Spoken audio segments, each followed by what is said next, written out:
plant milks come out on top when it comes to environmental impact.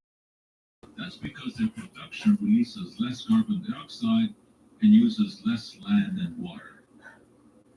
As far as taste is concerned, well, what can I say? It's a matter of taste. I usually either don't put any milk in my coffee or I put just a touch of milk. And to me, that tastes better than a touch of oat milk.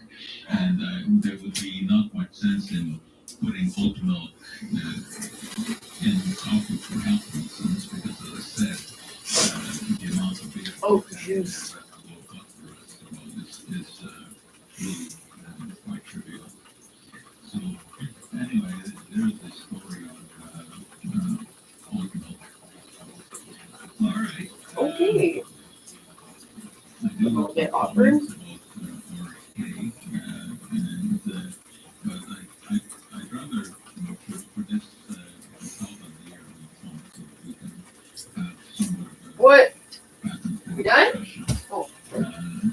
Not just Are you done? about you're in favor of him being appointed or not appointed.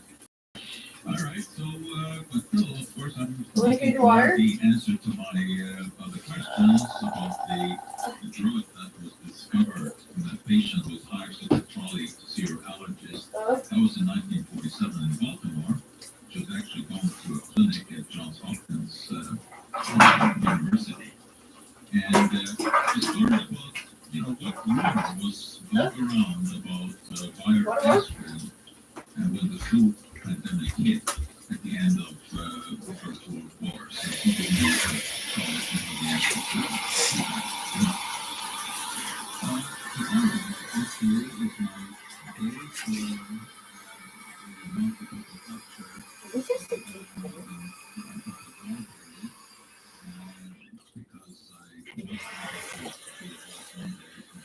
Because I do it for Sunday every month. I was away. The other thing,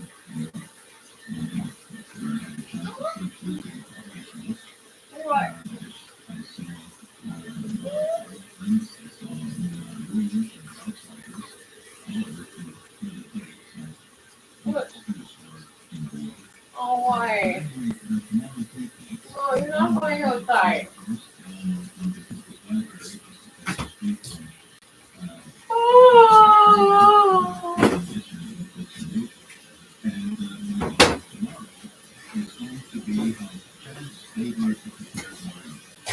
Oh. Oh, no.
Stop on me until then.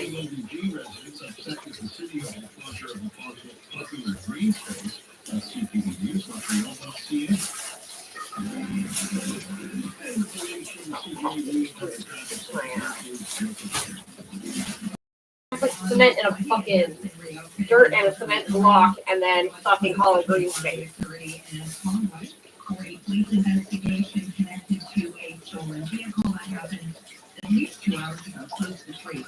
Closed for some time, but that is no longer the case. 21 boat lanes have been reopened. The resulting volume on the southbound side of Avenue St. Charles after LaFayette. The inbound T10 is backing quite heavily to Avenue St. Charles. 20 westbound has some volume between Angrignot and St. Pierre. The yard northbound is busy. Much of this length southbound side eases out beyond the King Mary exit. For traffic is working well. There are no major on-route closures for weekend on roadwork. However, on the south shore, both sides of the 132 are shut down for the Champlain Bridge, closing the 132 west access onto the 10 eastbound having northbound. 10 it is doing quite well. Desjardins Insurance is a mutual insurance, and that's reassuring. Take advantage of their car insurance experience. Switch to Desjardins Insurance. You could save. Copy and pass it every 15 minutes on TJAD 800. Next report 345.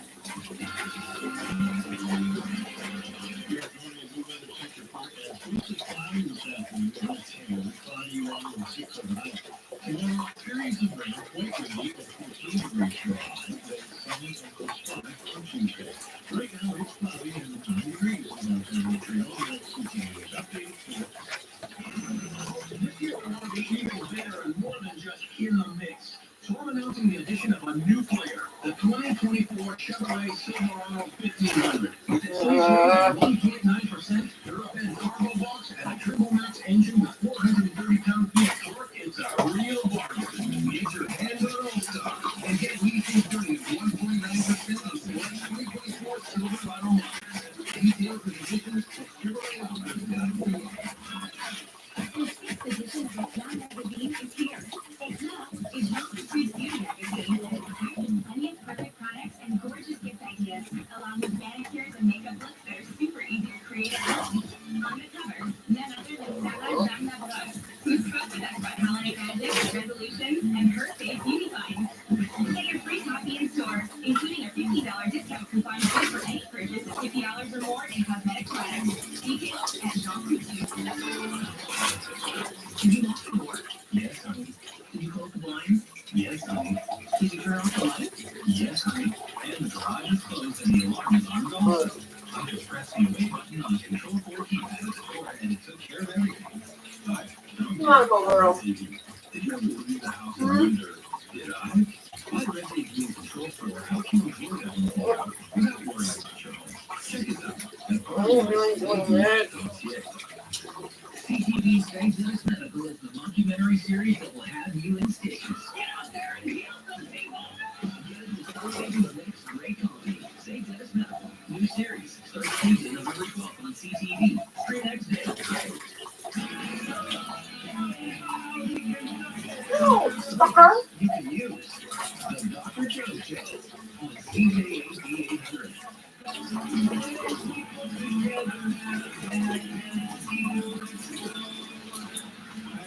Which is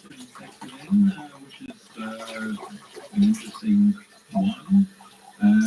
Detectors and how they last.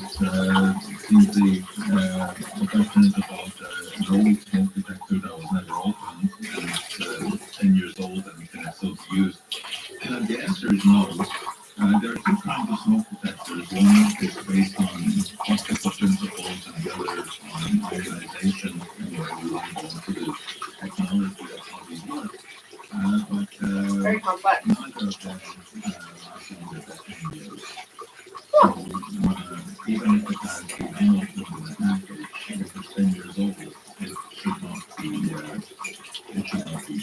used. Okay. Let me tell you another, I guess, interesting story because, I was focused on gold today because of the question that, I asked this morning. And whenever I think about gold, my mind automatically goes to Goldfinger. Do you expect me to talk? No, Mr. Bond, I expect you to die. That's a classic exchange between British Secret Service agent James Bond and arch villain Ulrich Goldfinger as a laser beam begins to inch up the level on which Bond is bound, threatening his private parts. And it was in that iconic scene in the 1964 film Goldfinger that audiences first learned about lasers. Really? Goldfinger, I think, is the best of the James Bond movies. All right, what about lasers? Theodore Maiman had constructed the first laser in 1960, based on theories devised by Charles Hart Towns and Arthur Leonard Chappell, both of whom would go on to win the Nobel Prize in physics. A laser is a device that emits tiny bundles of energy called photons that have the properties of waves as well as the properties of a normal particle. The photons emitted by a laser have the same wavelength and travel together in a coherent fashion, producing a narrow beam that can be focused on one spot. This is achieved by applying energy to a gas or a solid, forcing electrons around the nucleus of its component atom to jump to a higher energy level. When these electrons return to their previous state, they radiate the energy that they had absorbed, and they radiate this as photons. These can then be absorbed by other atoms in which an electron has already been boosted to higher energy level. The absorbed photon is re-emitted, but not before causing the electron in the energized atom to return to its ground state, radiating a photon. As a result, two photons now exist where previously there was one. As a result, there has been, quote, light amplification by stimulated emission of radiation. The acronym for that is LASER.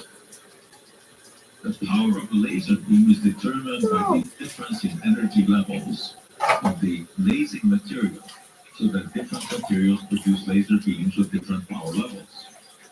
Maiman used a ruby crystal, and his laser would not have had anything close to the power needed to melt metal. The movie therefore took a leap into the future with Goldfinger's laser burning through metal. Since real lasers with that sort of power were not available in 1964, how did they pull off the scene in which the metal was clearly seen as melting?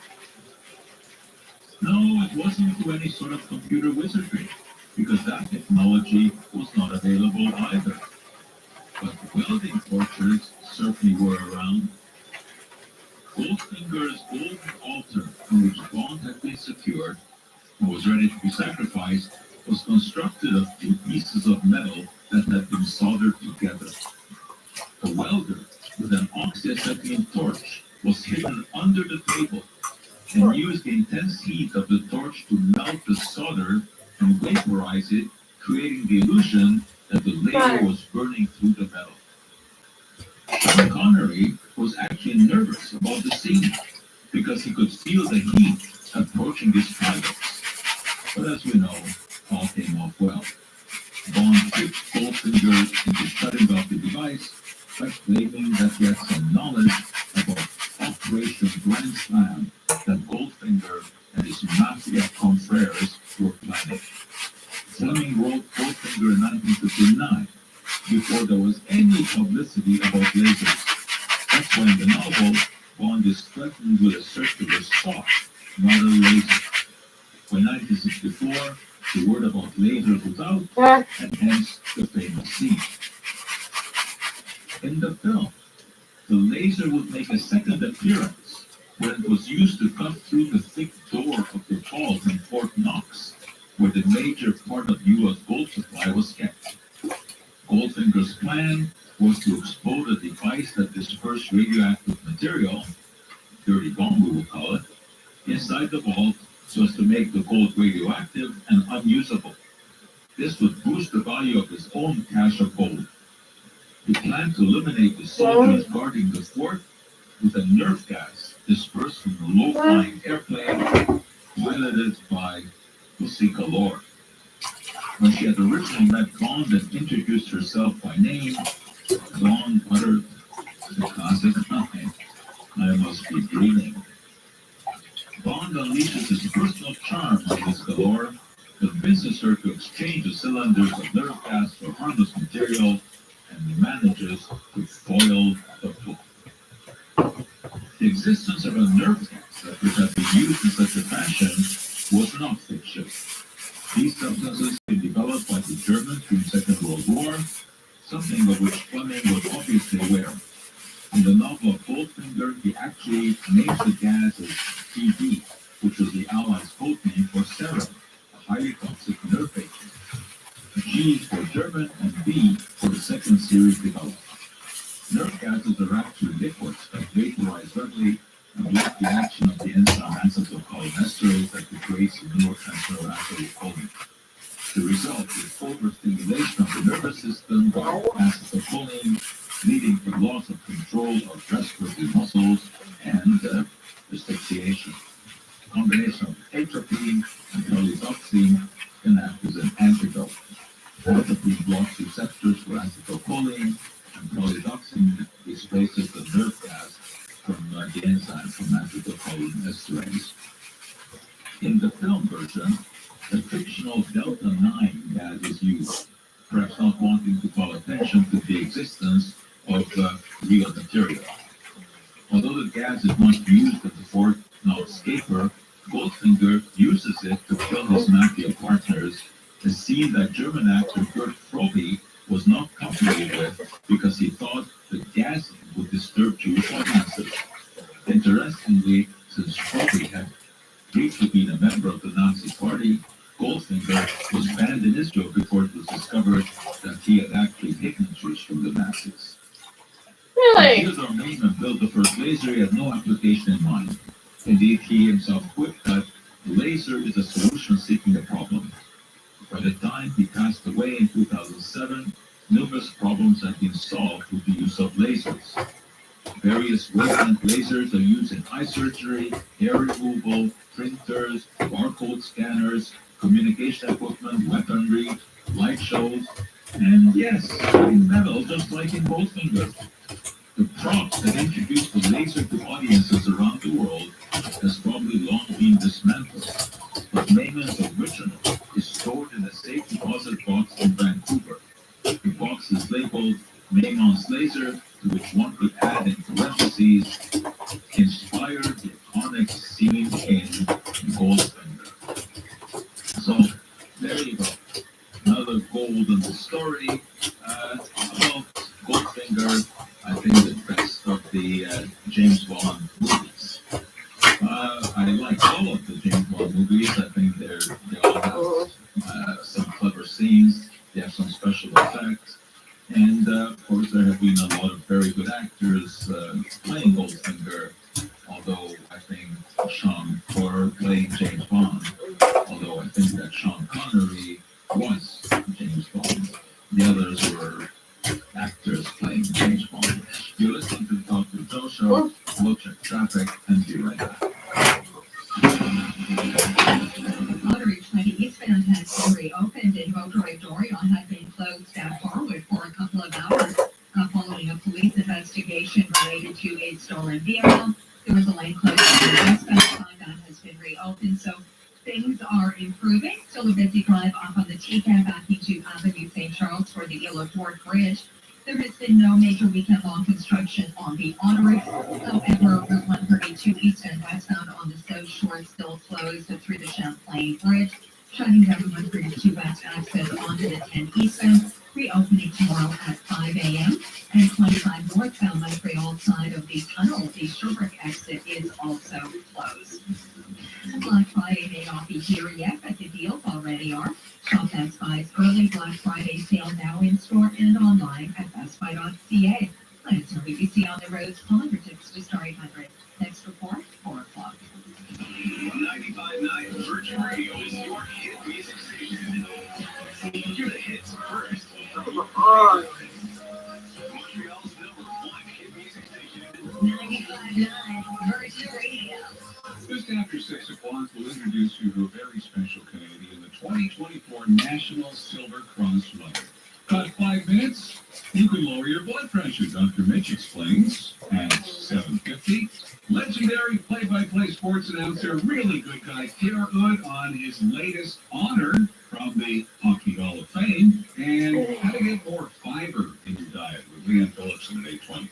The Andrew Carter Morning Show. Join us. 5 to 9. Hi, welcome to McDonald's. Hi, can I get yeah. The McValue menu has a lot of delicious options for under $4 each plus tax, so it's okay to take mint or the McValue menu. At participating McDonald's restaurants in Canada, price exclude delivery. Where do you think the pros store their hockey equipment? The podium, obviously, of course. The Podium Mini Ultra Pro, your best choice for affordable storage solutions with a location near you. They shoot, we store. Try 4 weeks free. Visit thepodium.com. Archibald, the most Christmassy store in Montreal. No More 13, the new holiday decoration destination is right here at Archibald, featuring a Christmas parade and visits with Santa in store every Saturday and Sunday. Archibald, Studio Boulevard, Singer Bear. Hi, Montreal. Curtis Dillon from KC Insurance. For over 40 years, we've offered top-notch service for home, car, and business insurance across Quebec. We get it. Insurance can be complicated and frustrating, or as I like to say, it can downright suck. That's why we aim to provide a detailed, reliable service that ensures you're properly covered from start to finish. Visit kvdinsurance.com for your free quote and speak with one of our agents today. KVD, buying insurance sucks. Make it suck less. Have you ever walked into a room and forgotten why you went there? Do you ever experience brain fog? Improve your memory and think clearly again with Clear Brain from Unity. Clear Brain is specifically formulated to help maintain cognitive function and help support memory using a powerful combination of clinically proven all-natural ingredients like kale and walnut extract. Unordic's Clear Brain is Scandinavia's #1 selling cognitive health supplement. Available at Shoppers Drug Mart, Walmart, Loblaws, Jean Coutu, and London Drugs, or online at Amazon and newnordic.ca. My dentist, with the help of his team, contributes to my good health. He's able to make over 200 oral diagnoses and to prevent or detect disease well before symptoms develop. He plays an essential role in my overall health. For peace of mind, I visit my dentist regularly. The message from the SSL Solution is resulting to connect. It's time to go all in on your favorite Nissan during Nissan's all-in clear-out event. With lease rates starting at 0.99% on 2024 models and Century, $800 credit-related tires with select models and trims, plus a loyalty bonus of $500 for qualified Nissan owners. It's a great time to get into a Nissan. So don't wait, because every model is hurry up fast. I mean, it's in the name of the sale, right? Nissan's all-in clear-out event is on now. Hurry up. Until December 2nd on approved credit conditions apply. Because of Nissan. Anything that is contributing to your RSP or TFSA, take those away. Because with the right guidance, you can ease your mind and think about something else. Like, get movies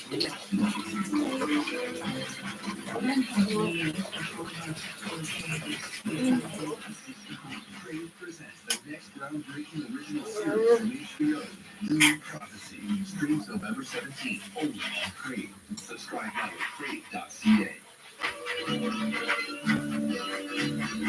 Moments you can use. The Dr. Joe Show on CJAD 800.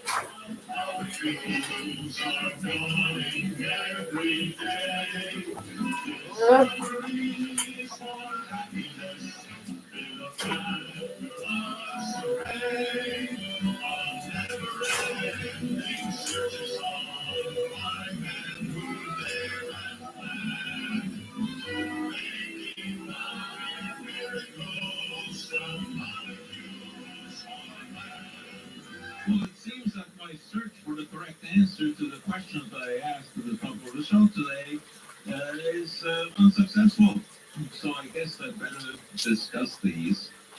Well, the flu epidemic that hit at the close of the First World War killed millions of people. Caused asthma, sales, flu, cirrhosis. People with asthma do not bring down the fever because, of course, the flu doesn't cure the flu. But they didn't want to clear asthma. Why? Because there was a rumor that the Germans had infected aspirin with the flu virus and that they were using it as a weapon. This, of course, was not true. But this rumor is, I guess, reminds us of the kind of stories that went around after we experienced the recent pandemic and all of the conspiracy theories. Now, Now, about another question that I asked about the patient who had chronic registered allergies in 1947, and the question was, what was discovered as a result of this little escapade? Well, I can imagine lady in Baltimore looked out in pipes and went to Johns Hopkins Allergy Clinic to see whether or not she could find some help. And this required to take the tonic. And she always dreaded doing that because she became nauseous whenever she rode in a streetcar or an automobile or any other means of such conveyance. That is, she suffered from motion sickness. But anyway, she had to brave the trolley because she had to do something about her eyes. And she went to the clinic that was run by an allergist, Dr. Leslie Gay, who was himself a Johns Hopkins University graduate and had founded the allergy clinic back in 1923. And he was now testing a new antihistamine for hay fever and for other allergies. Antihistamines had just come on the market to treat allergies, and there was a search to find newer and better ones. And so gave the lady a pill of an experimental antihistamine and sent her on her way. She went home, and after several more visits to the allergy clinic, where she got additional doses of this medication, she found that her hives cleared out, and she told the doctor that she also discovered that she was no longer sick when she came on the trolley. And the allergist listened to this and became very interested in this story of how the lady now was free from the nausea and thought that there was something here.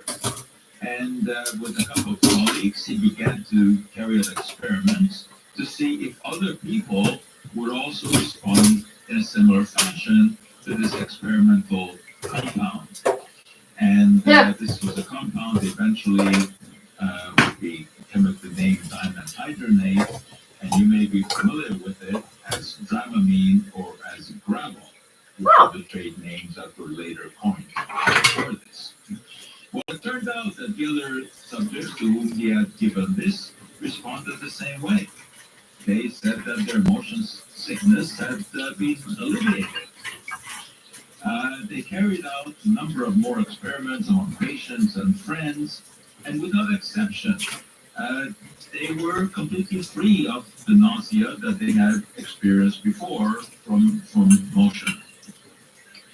Now, of course, when you want to put a drug on the market, you have to do more than just collect some anecdotal evidence from your friends and relatives. They have to somehow confirm their findings. So how do you do this? Well, believe it or not, they approached General Omar Bradley, the Chief of Staff of the United States Army, because the Army had problems. So many soldiers were being shipped overseas during the Second World War, and of course, in those days, this was not a pleasant journey. They were going by ship in the North Atlantic, buffeted back and forth, and there was a lot of motion sickness. So General Bradley agreed to carry out a study, and with the participation of over 1,300 U.S. sailors who were being shipped to post-war Germany. It was called Operation Seasickness, and this got underway in November of 1948. The troops sailed from New York to Bremerhaven on a ship called the General Cecil Ballou, which was a transport that was known to pitch and roll in rough weather. And you could sure count on that in November during the 10-day voyage. Well, in order to do this experiment properly, the soldiers were divided into groups. Those who would receive the active ingredient, dimenhydrinate, to prevent motion sickness, and some who would get a placebo, a sugar pill. The results were impressive. None of the 134 soldiers who received Dramamine, which is the trade name of drug, before embarking got seasick. And of the 123 men who got the placebo, overnight became sick. And then all but one of the men who had gotten seasick were cured after they got the drug. So that was one experiment, but the ship was also going to transport personnel back to the United States. These were mostly women, which was great because now they were able to test whether or not women responded the same way. And they did. The women who were coming back to the U.S. who were also in a double-blind trial given ivermectin or placebo, and it turned out that the ones who were given the drug did not suffer from motion sickness. And this study was then reported in February of 1949 at a meeting of the Johns Hopkins Medical Society, and it was then published in the Bulletin of Johns Hopkins Hospital, and it was picked up by newspapers everywhere, and very soon Dramamine became available in drugstores. And today, of course, we still have ivermectin available here in Canada as a gravel, and it is used effectively to treat motion sickness. And I can relate to this very well because when we came to Canada in 1956, in the North Atlantic in December, again from Bremerhaven came to Halifax, and the journey, I don't remember how many days it was, I think it was like 8 or 9 days, we were certainly buffeted about in the North Atlantic, and I used to follow having any Dramamine available. I just remember being sick for many of those days, as were possible everyone on that ship. So even though Dramamine became available long before that, around 1950, it was not available on that ship. I keep doing this thing where I like you know when someone dies and you still talk about them in like present tense. My grandfather, as for as long as I remember, there was never spaghetti in my grandparents' house ever, never. And it's because that on the way over here for 2 weeks, all they would see me was spaghetti to eat. My nana never made spaghetti ever again. Everyone is welcome, everyone is invited, it's great. Or talk about interesting accidental discoveries in the history of science and what they have had, mostly on Miss that guy. So we will see some of you there, and the rest of you we will see back here, same time, same station next week. Until then, I'm Joe Ford, hoping all the chemistry in your life comes out just right.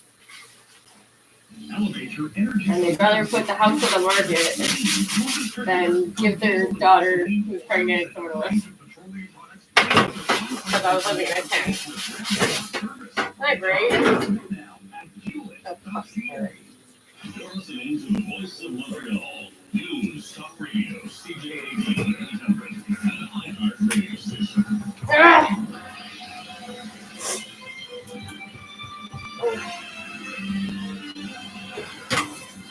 Look. It's 4 o'clock. I'm Tom Whaley with your CTV. Oh, yeah. How is it only 4 o'clock? Downtown, weather details in minutes.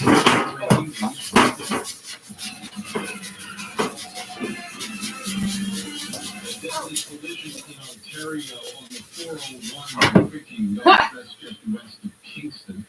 Took the lives of 3 people early yesterday morning, all of the victims from without. The OPP says a 25-year-old man and a 22-year-old woman were pronounced dead at the scene while an 8-month-old child died in the hospital. A 4th victim, a 4-year-old, was airlifted to a Toronto hospital with serious injuries. Police said a pickup truck slammed into the rear end of a semi-trailer. The police and coroner are investigating. The provincial Liberals are holding their 35th convention this weekend in the Quebec City suburb environment QAB, and while the campaigning for the leadership of the party has yet to begin officially, all of the candidates vying for that position are in attendance. One of the key resolutions to be discussed is the framework for a proposed constitution. That document will enshrine English rights in the area of healthcare, something that leadership candidate NNA President Motionay says is not entirely new. Honestly, it's already a known fact. It's already acquired. So I don't think it's necessary. But I understand that. You know what? There's no negotiation about it. From my perspective, the English-speaking community has obviously the right to serve in English. Obviously, however, Other features of the proposal would be to given the circumstances, Bill 96, fucking including the shit. $3 enrollment for English sales chefs. The proposal is being seen in part as a way to attract voters to the party ahead of the 2026. Negotiations in the Port of Montreal strike have stalled while a deadline for a lockout looms. The Maritime Employers Association says that if significant strides are not made by 9 this evening, they will lock out the workers who have shut down operations at 2 of the port's container terminals, in addition to refusing overtime. Meanwhile, West, the Union for Locked Out Port Workers in British Columbia, says the BC Maritime Employers Association cut off talks in less than an hour yesterday, refusing to budge on a final offer that the union has so far rejected. Business leaders in this province say that a prolonged work stoppage could be devastating, according to television network TVA. Julie White, the Vice President of Public Affairs for the Quebec Manufacturers and Exporters Association, says that shutting down the Port of Montreal could cost the province $90 million a day.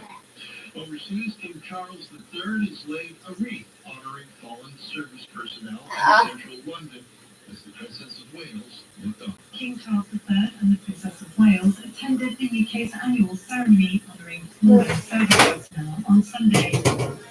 During the ceremony, the King led senior royals, political leaders and envoys from the Commonwealth countries that fought alongside Britain in the 2 World Wars named wreaths at the cenotaph. The Torquilstone Memorial in central London serves as the focal point for honouring the nation's war dead. The King's presence, alongside Catherine, the Princess of Wales, is a sign that the royal family is slowly returning to normal after a year in which 2 of the most popular royals were sidelined by transfers to Tarantula, London. And the programming of CJAD 800's annual Remembrance Day special, hosted by Amy Carter, airs tomorrow night, starting at 10:45. For interviews and other audio, go to CJAD800.com or download the iHeartRadio app. From the CJAD 800 Traffic Center, here's Rush Blue. If for some, the 28th time has been reopened at Harwood, but some folks still are taking that in the short version. It's 22 minutes from St. Charles Avenue's entrance, 11 minutes down St. Charles Ave from Warrior Street en route to the 20, which has been reopened once again.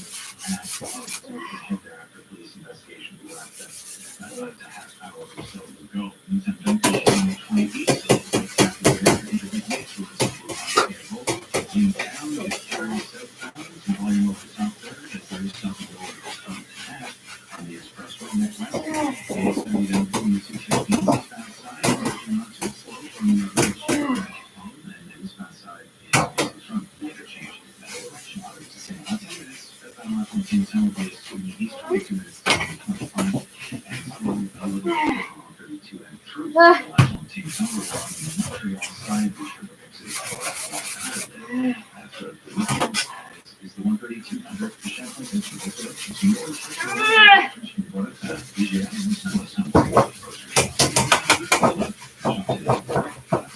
CJ, we have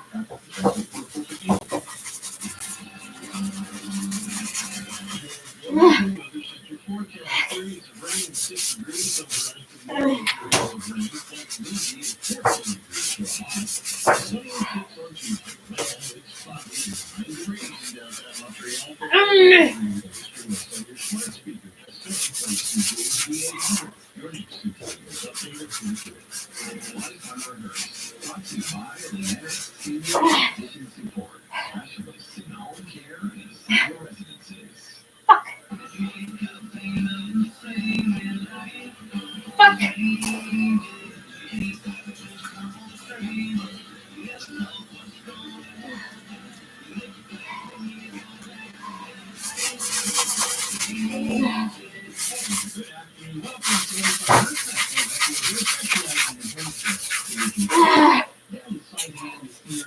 Thank you very much for tuning in.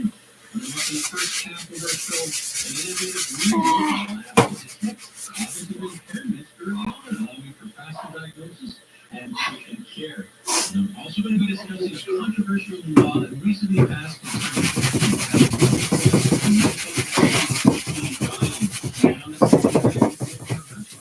honoring our veterans. Remember our Black Sea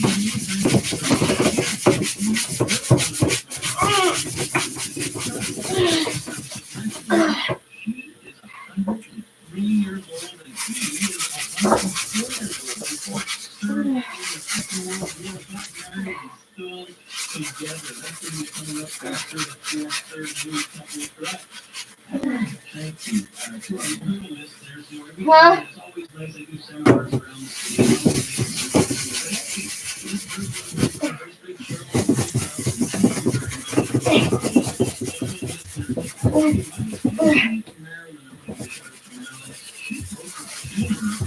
She went to rehab and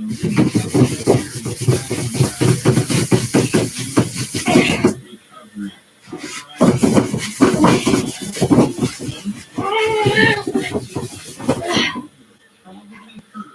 Probably heard of a mocha test. This is a rapid screening information microbiome. The test is used around the world and is found right here in Montreal. In fact, MOCA stands for Montreal Cognitive Assessment, and it was founded by neurologist Dr. Ziad Nasruddin. Dr. Nasruddin joins me here in studio. Welcome to Life on a Hearse. Thank you, thank you for that. Well, thank you for coming on the show. First time you've been on, and congratulations, Mocha. You have a wonderful effect in this test around the world. When I came back from Los Angeles, UCLA, I trained there for a fellowship, we called cognitive fellowship, after my neurology track residency in Quebec and Sherbrooke University. I went to UCLA to train to become a when I came back to Montreal to practice, I realized there was no quick tools to be able to help the doctors quickly assess cognition. This is where the idea started, that I should develop something that will help the doctors see more patients and then detect more what kinds of domains are being affected. Well, it's great to be on you. It is being used throughout. So for our listeners, can you describe what exactly is a MOCA test? So the MOCA will assess usually 8 cognitive domains. One of them, the most important one, is short-term memory. We know short-term memory is the one affected first when we get Alzheimer's disease. So people who have short-term memory loss will be usually repeating themselves quickly and often. And usually after that MOCA test, you will have 5 words that sound unrelated that you have to remember. We will come back and ask you to recall those words. And this is one of the core parts of the test because it's the you still have to come up with a strategy how to connect those words together that helps you recall them later. And so we go through the test and on average, how many questions would you ask? It is like around 15 questions. It's a 30-point test. So each question has 1 point or 2 points.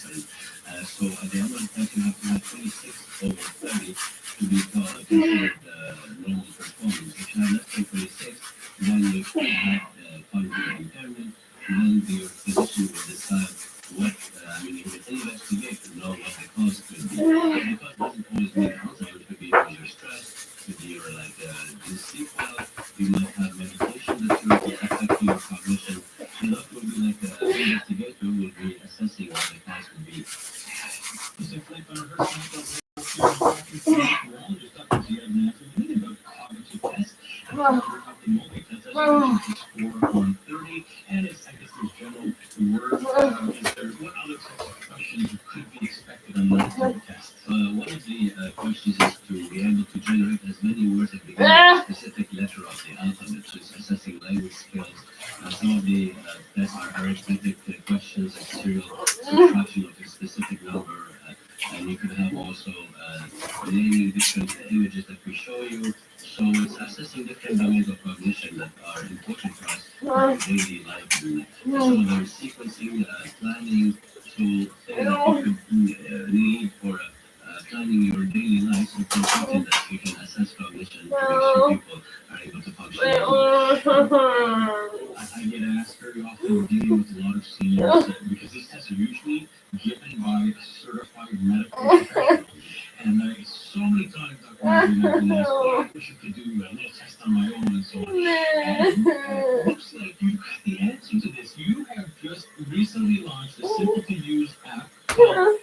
espresso. That's espresso mocha. Congratulations, by the way. I think it is a wonderful tool here.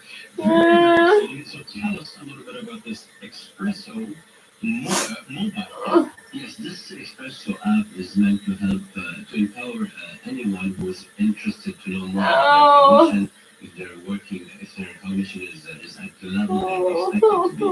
And a lot of our patients and families say, can I test my mom? Can I test my dad? I'm concerned. Can I get an appointment to be tested? Because it's important that people detect an issue with their cognition very early on. We decided to create an app and we kept it free now for the public use. It's called Espresso and it assesses short-term memory and also executive functions and processing speed. So it has them very quickly in 7 minutes on a phone or a tablet to be able to be reassured. And if there's something, if you score red on the espresso, you have to, usually we encourage you to consult to see what would be the cause. So you can just simply look it up on your iPhone or your regular Android, and it's the letter X and espresso by Mocha, M-O-C-A. That's fantastic. Wish you much success now. You already mentioned you're getting international exposure already on this, so that's fantastic. We're running out of time, but I do want to mention you have a wonderful Mocha clinic, and as a population ages, I've had many guests where there's concerns with our aging population. Am I just forgetting things, or is it something more serious? And as a result, you've got a wonderful Mocha.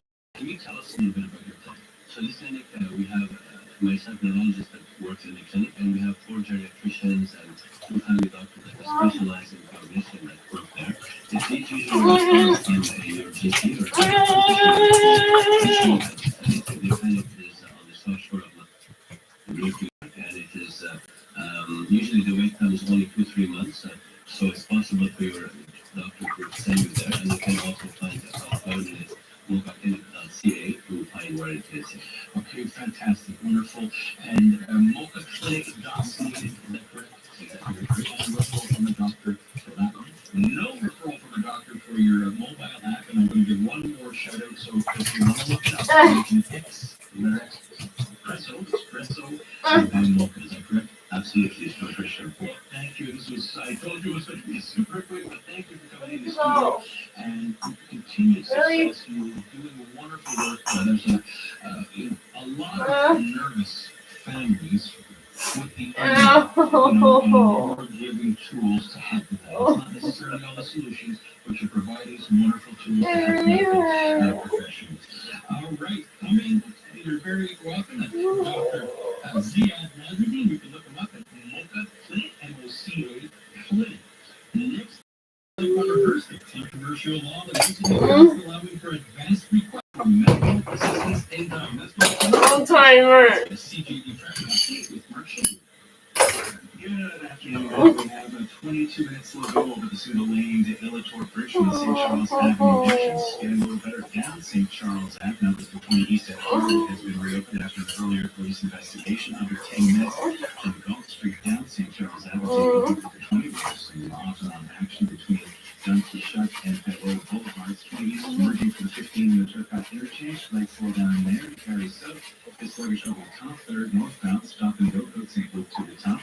Eastbound side of Met, showing from Orange and on the interchange to Santa Ana. On the westbound side, from San Michelle to Deville, and intermittently from Orange and on interchange through until St. Slight slowdowns on the 10 West from Champlain Bridge to Cat Street.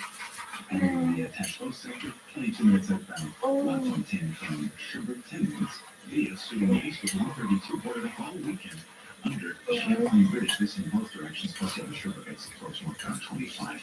Save $200 per couple of the adults only. TRS, you could handle their Canada Vacations. Or contact your travel agent or visit our Canada Vacations. Most of these roads come here to 300 exports for good.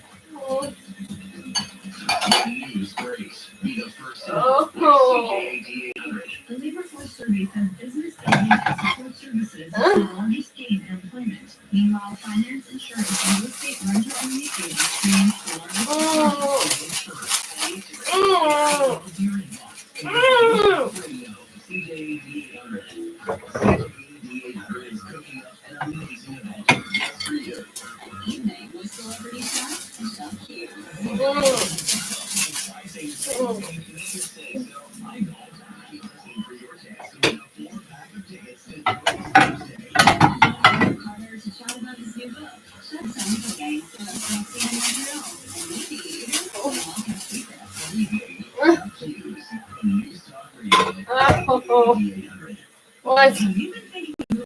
What is your problem? Senior transition support can help. They'll find you the best options for independent living, assisted living, or long-term care based on your needs. And No. services are free of charge with no obligation. They're proud to have provided guidance No. to hundreds of families in Greater Montreal. Talk about it with your family, and then reach out to Lianis. Fucking Lianis useless. Senior Transition Support. Dude, shut the fuck up. Shut the fuck up. Social media keeping you awake until late at night? Contact Dearborn Help and Referral for support and information. It is confidential, free, and available 24/7.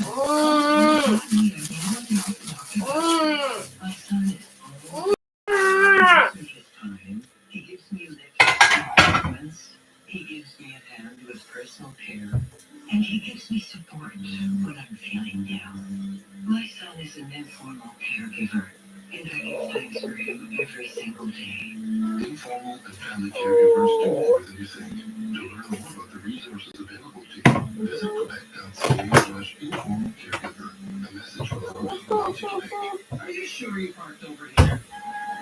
Do you see it anymore? I guess back this way. Come on. Hey, you're going the wrong way.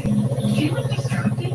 You're not alone. Whether renting, considering buying a home, or renewing a mortgage, many Canadians are finding it hard to focus on how to calls their minds. For free tools and resources to help you manage your home finances and clear your head, visit Canada.ca/get-to-know.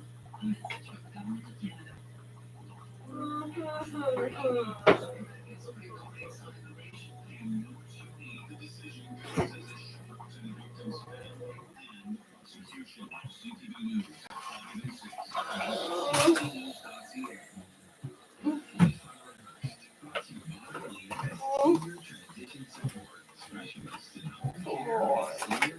Please.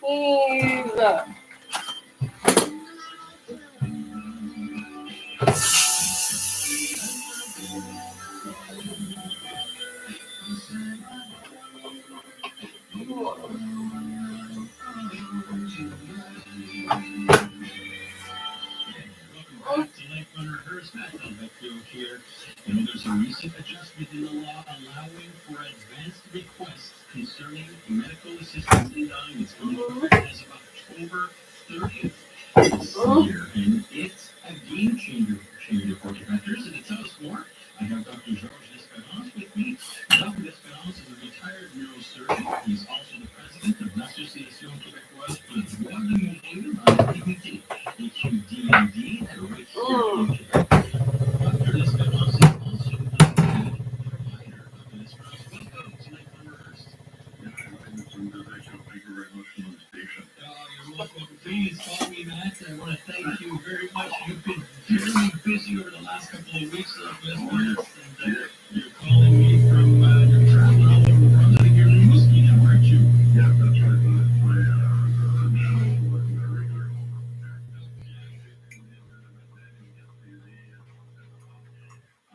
everywhere in the yesterday also. Well, the last week.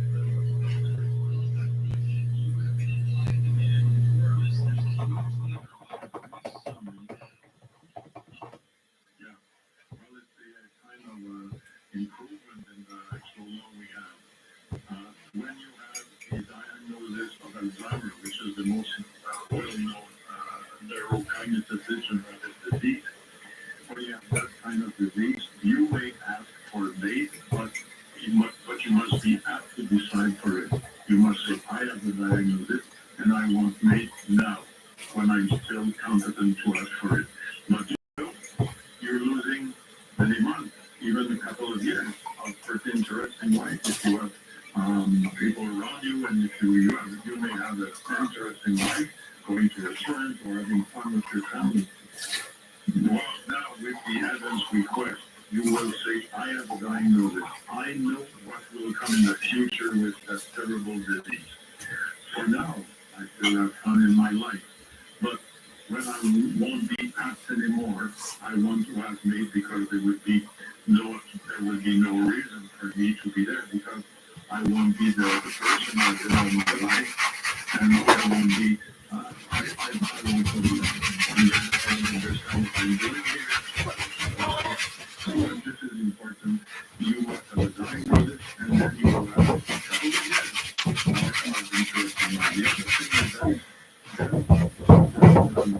possibility that you will have made that you won't go to the terrible disease. Well, that possibility will give you serenity, you will be more comfortable with your family, with your family, because you will know that you won't go to the end of that disease. Since left on a personality lecture here, and I'm talking about a retired neurosurgeon, and we're talking about this new advanced request for aid. And this is Quebec is the only province in the country to allow this, and it's only been in effect since October 3rd of this year, because the sensitivity of it all has to do with neurocognitive degeneration disease. And so, Dr. Esperanza, let's go through the process. What does someone have to do while they are the first condition is that you must have a diagnosis. You can do that.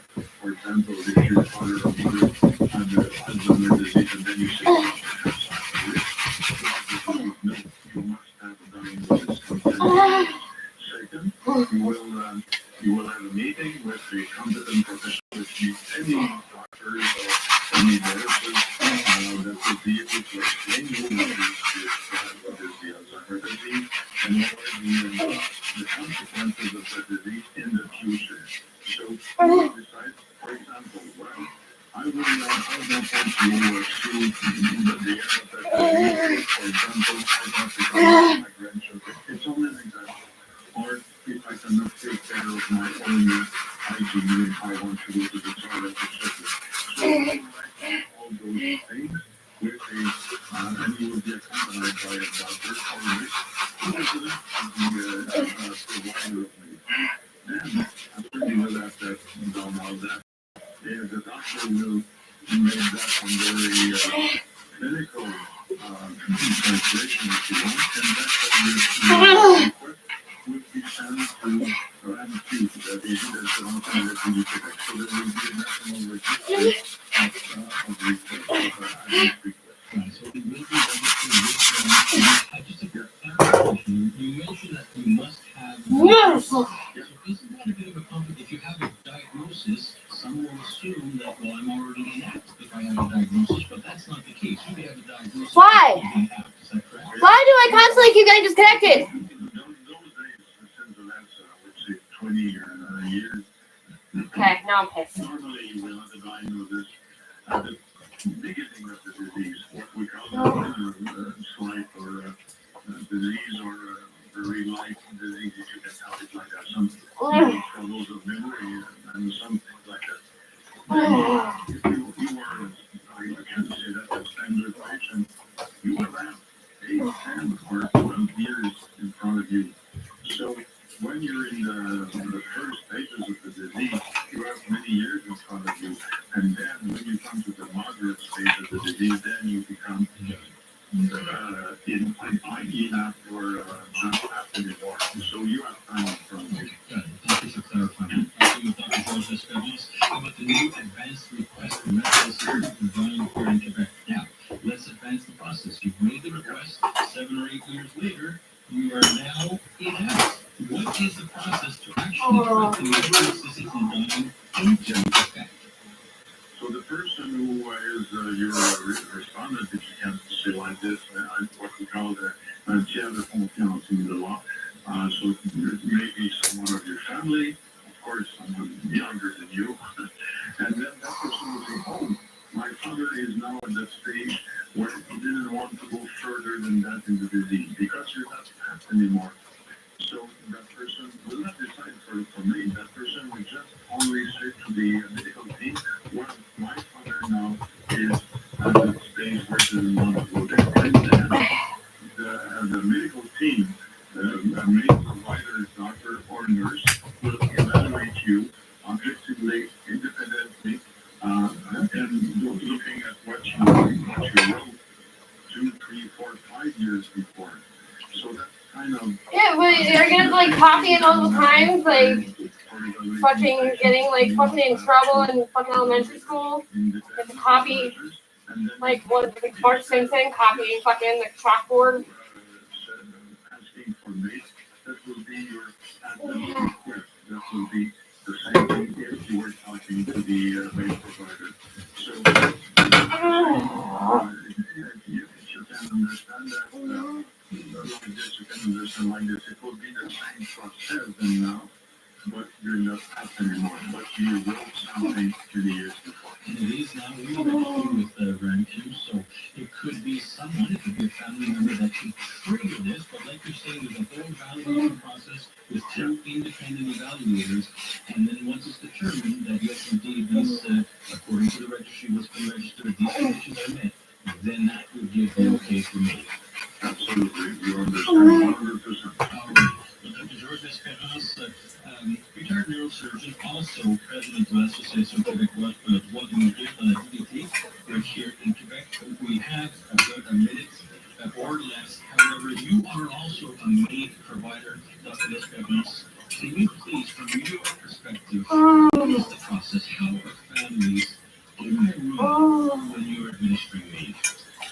Administering maid. If you have a patient that, for example, had a diagnosis of cancer 4 months ago, then the person is very sad, and also the family, because the grief is not done. You know, that person lost her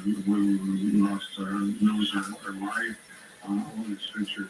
But normally, we have patients with a disease that they have since a couple of years or many more years, and they all understand that very well. So when I can tell you that in the hospital or at home, it's more frequent at home. It's a kind of, I call this a life celebration. And you know, of course, if the patient is pretty young, it's sad, of course. But when the person is very old, the family is going. They're talking of the life they had before. Of course, when they're doing the mate itself, it's sad for everybody. Of course, there's tears and also that. And then after 10, 15 minutes, conversations begin, and they are. I don't know. I don't know. Now, their loved one don't suffer anymore. I just feel like a lot of this is like little fucking crazy kids that fucking set fucking spiders on fire with a magnifying glass or kill like ants on fire with a magnifying glass. So you guys think that's funny? I don't know. It seems more like you just don't want to fucking deal with your parent dying. Just saying. Because a lot of your parents fucking beat you up as children. Like, I don't know. A lot of you have like fucking, like, I don't know. A lot of you have like a lot of fucking mommy and daddy issues because your parents fucking beat you up when you were fucking kids. Because that's just how parents fucking discipline their children back then. And I think a lot of people just don't want to deal with their fucking parent dying. And they think, oh, it'll be easier if I just put them on, like, it's like a fucking putting your cat to sleep. And I don't even. And now you're going to talk about people that are 100 years old after talking about me? The fuck?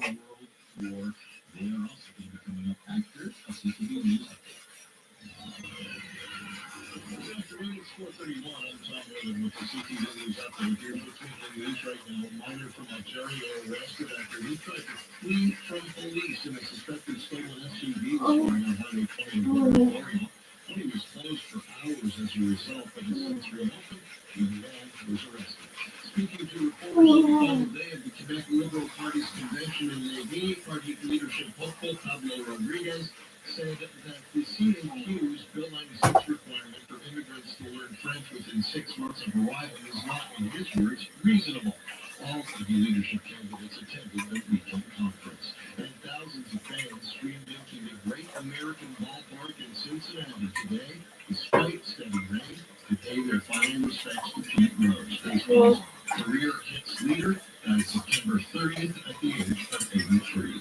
More news including September 30th? case of arson involving a car in the city at CTV Montreal.ca. We are like November 10th.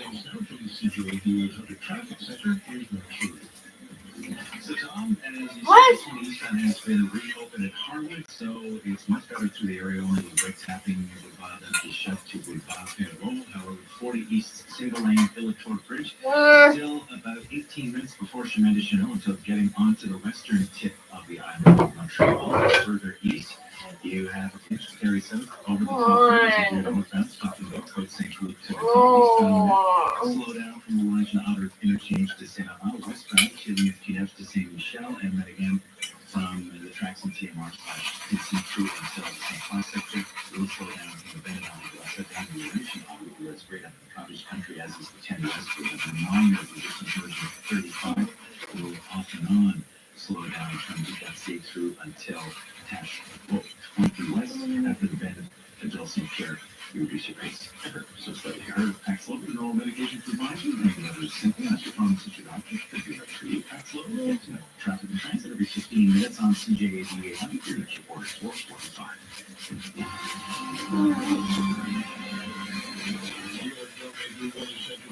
Experience of rain, 6 degrees overnight tonight. Tomorrow, periods of rain, quite windy, and 14 degrees for a high.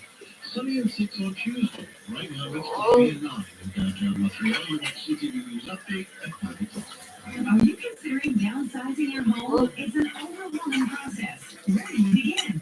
Hi, I'm Stephanie Cadu, residential real estate broker with Royal LePage Village. I understand the stress and anxiety seniors experience. Taking the important step of selling a family home is overwhelming. That's why I'm supported by a team of professionals in downsizing, home repairs, and staging.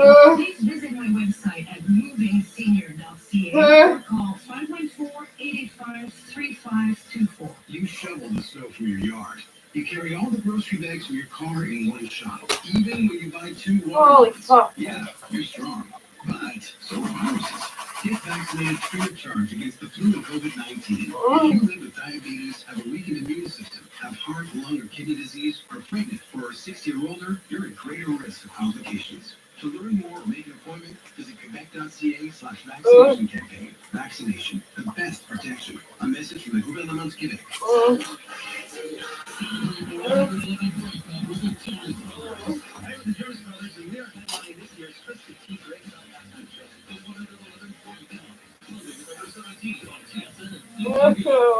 Life Unrehearsed, brought to you by Leanna Senior Transition Support, specialists in home care and senior residences.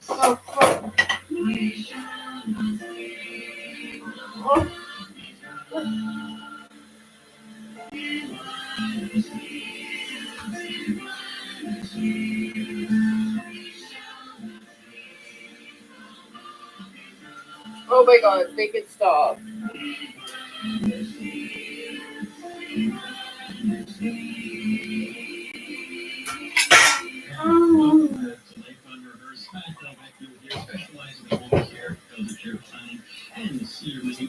Thank you for tuning in. Hope you're enjoying your Sunday. Well, tomorrow, November 11th, is Remembrance Day. Every year, our Life Unrehearsed honor our veterans for their service. And to help me do so this year, I'd like to bring in our member of Parliament for Black St. Louis, Mr. Francis Scott. Francis, welcome to Life Unrehearsed. Thank you, Michael. Thank you for joining me in studio and for taking some time out of your very busy schedule. We see you all over the place up there.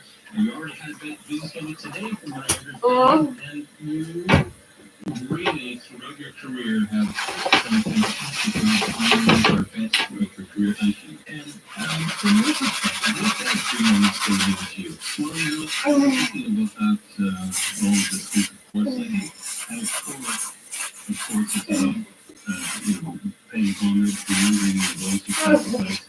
But I think Remembrance Day is so symbolically, historically rich, that we can all approach it with different fold, based on our thoughts, our individual thoughts, and also based on what we're going through at any particular time.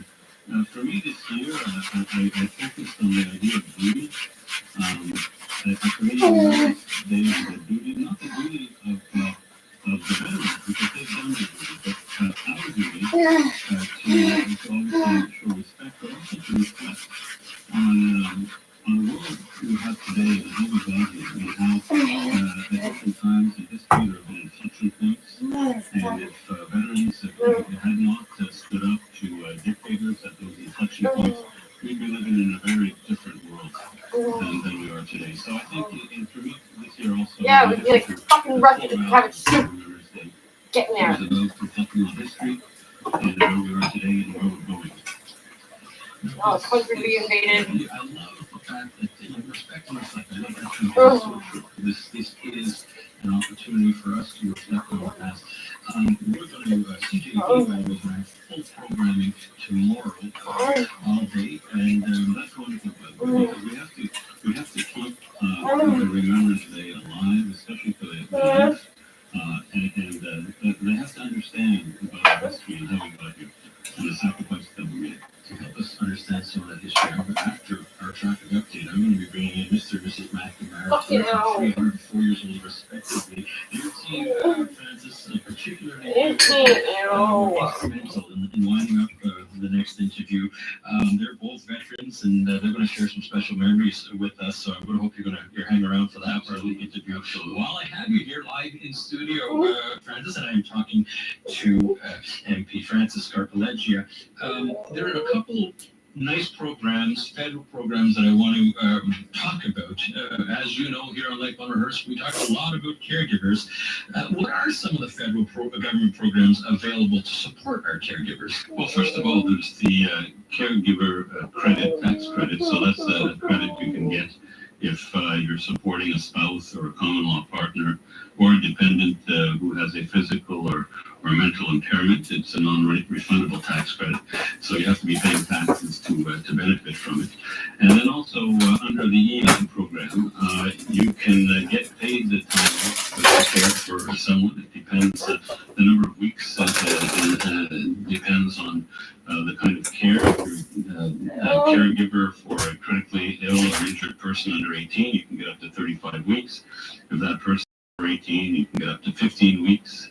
And you can also get leave if you have to care for somebody who requires end-of-life care, and then you can get 26 weeks, and you can get up to about 55% of your earnings. So it works like EI, except you're not off because you're searching for work, you're off because you're caring for somebody.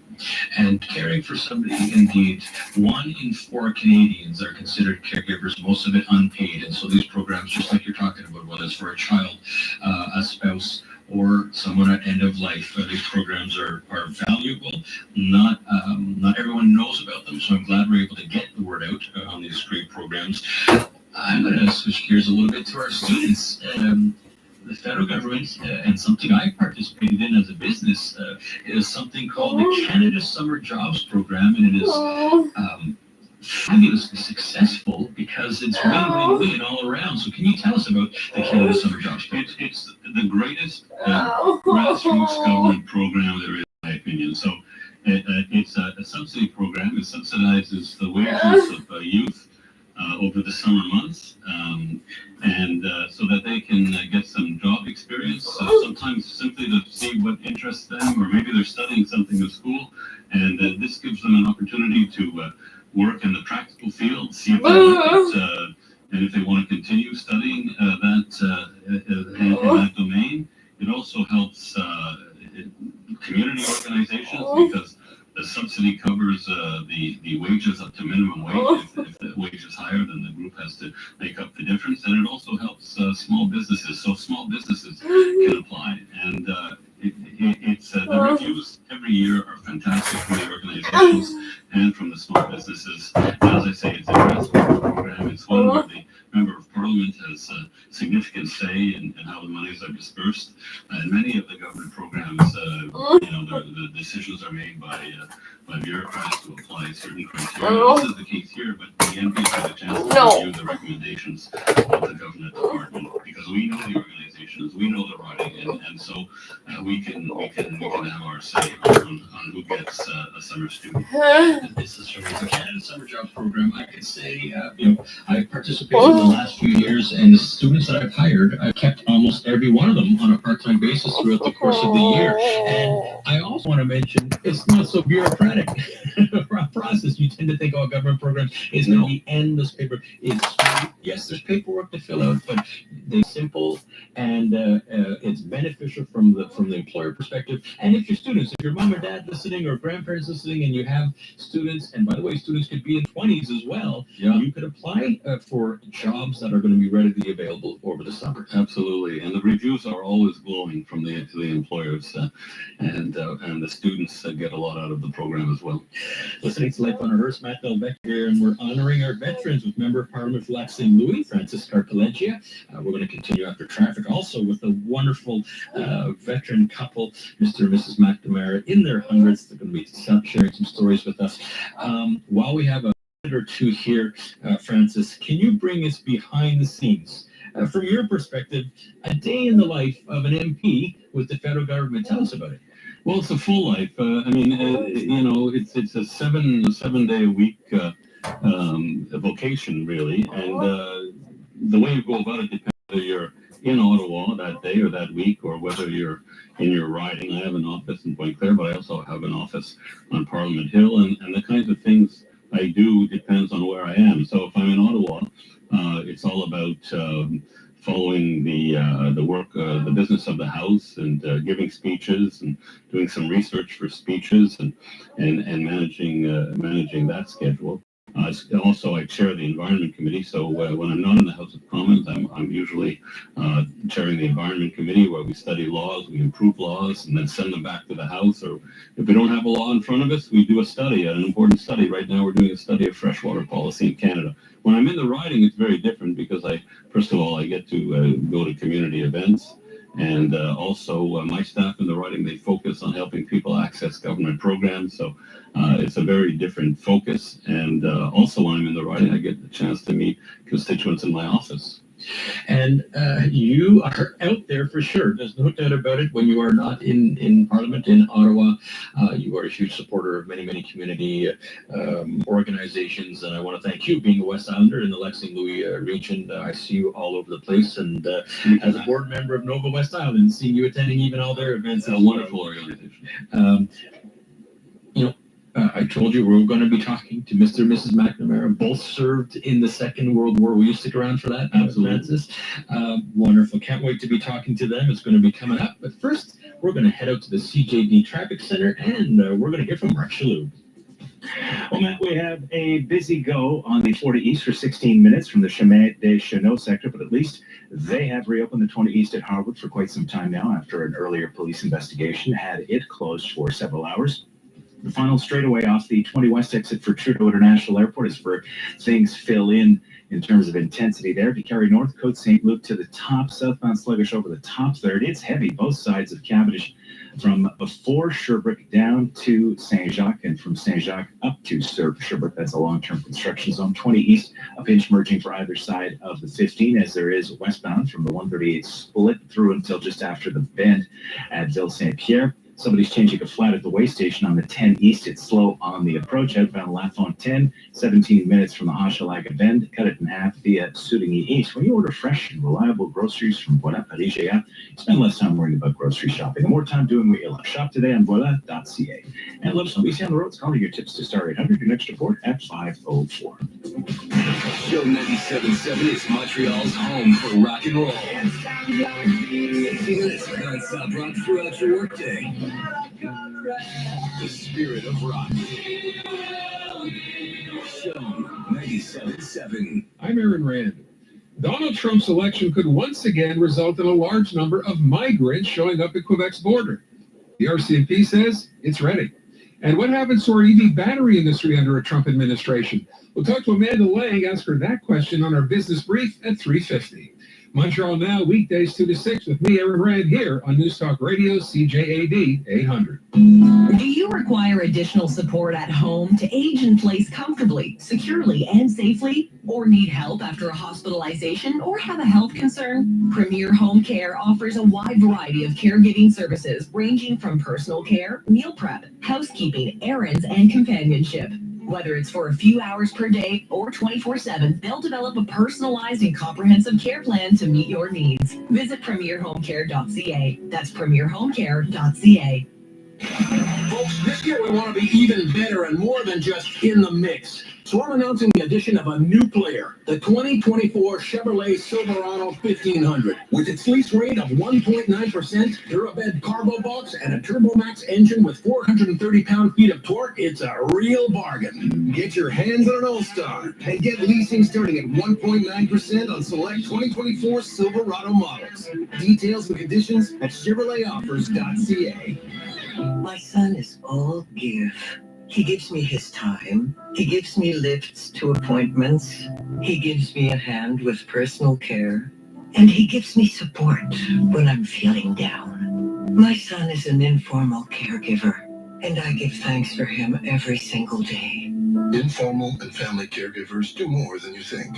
To learn more about the resources available to you, visit quebec.ca/informal caregiver. A message from the Gouvernement du Québec. For the best in authentic Greek cuisine, dine at Petros in Lachine. Now open Mondays for dinner. Delight in fresh fish and perfectly grilled lamb chops, made with the freshest ingredients. Located at 600 St. Joseph Boulevard. Experience the taste of Greece tonight. Honey, where did you put all of our summer stuff? In the kids' room. What? Need extra space at home? Get it back with the Podium Mini Entrepot. Try 4 weeks free at thepodium.com. It's the pre-Black Friday sale at Mac Bonheur with guaranteed Black Friday pricing on selected Zenbed, MacTech, Green Sleep, and Techno Gel mattresses. Plus, all CAA members get an additional 5% off. Family owned and locally loved since 1986. Visit maclabonheur.ca for more details. Are you considering downsizing your home? It's an overwhelming process. Where do you begin? Hi, I'm Stephanie Kidu, residential real estate broker with Royal LePage Village. I understand the stress and anxiety seniors experience. Taking the important step of selling a family home is overwhelming. That's why I'm supported by a team of professionals in downsizing, home repairs, and staging. Please visit my website at movingsenior.ca or call 514-885-3524. The 4-day pre-Black Friday sale is on now at Lakey Prairie. Until November 10th, take 25% off full-priced items from your favorite brands store-wide. Plus, save up to 60% on door crashers. Visit Lakey Prairie and LakeyPrairie.com. Do you have the right ingredients to make the cut? CTV is firing up a new season of MasterChef Canada. This is your chance. Put your culinary skills to the ultimate test. Go to ctv.ca/MasterChef Canada and apply now. Casting closes November 17th.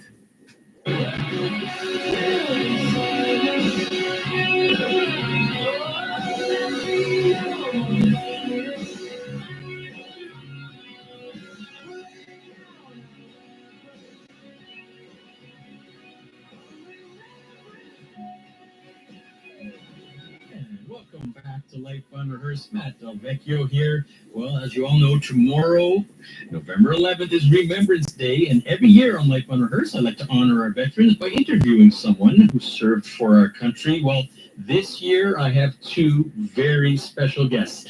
On the line with me, I have retired flying officer Howard McNamara and retired Corporal Ann McNamara. They are a married couple who both served in the Second World War.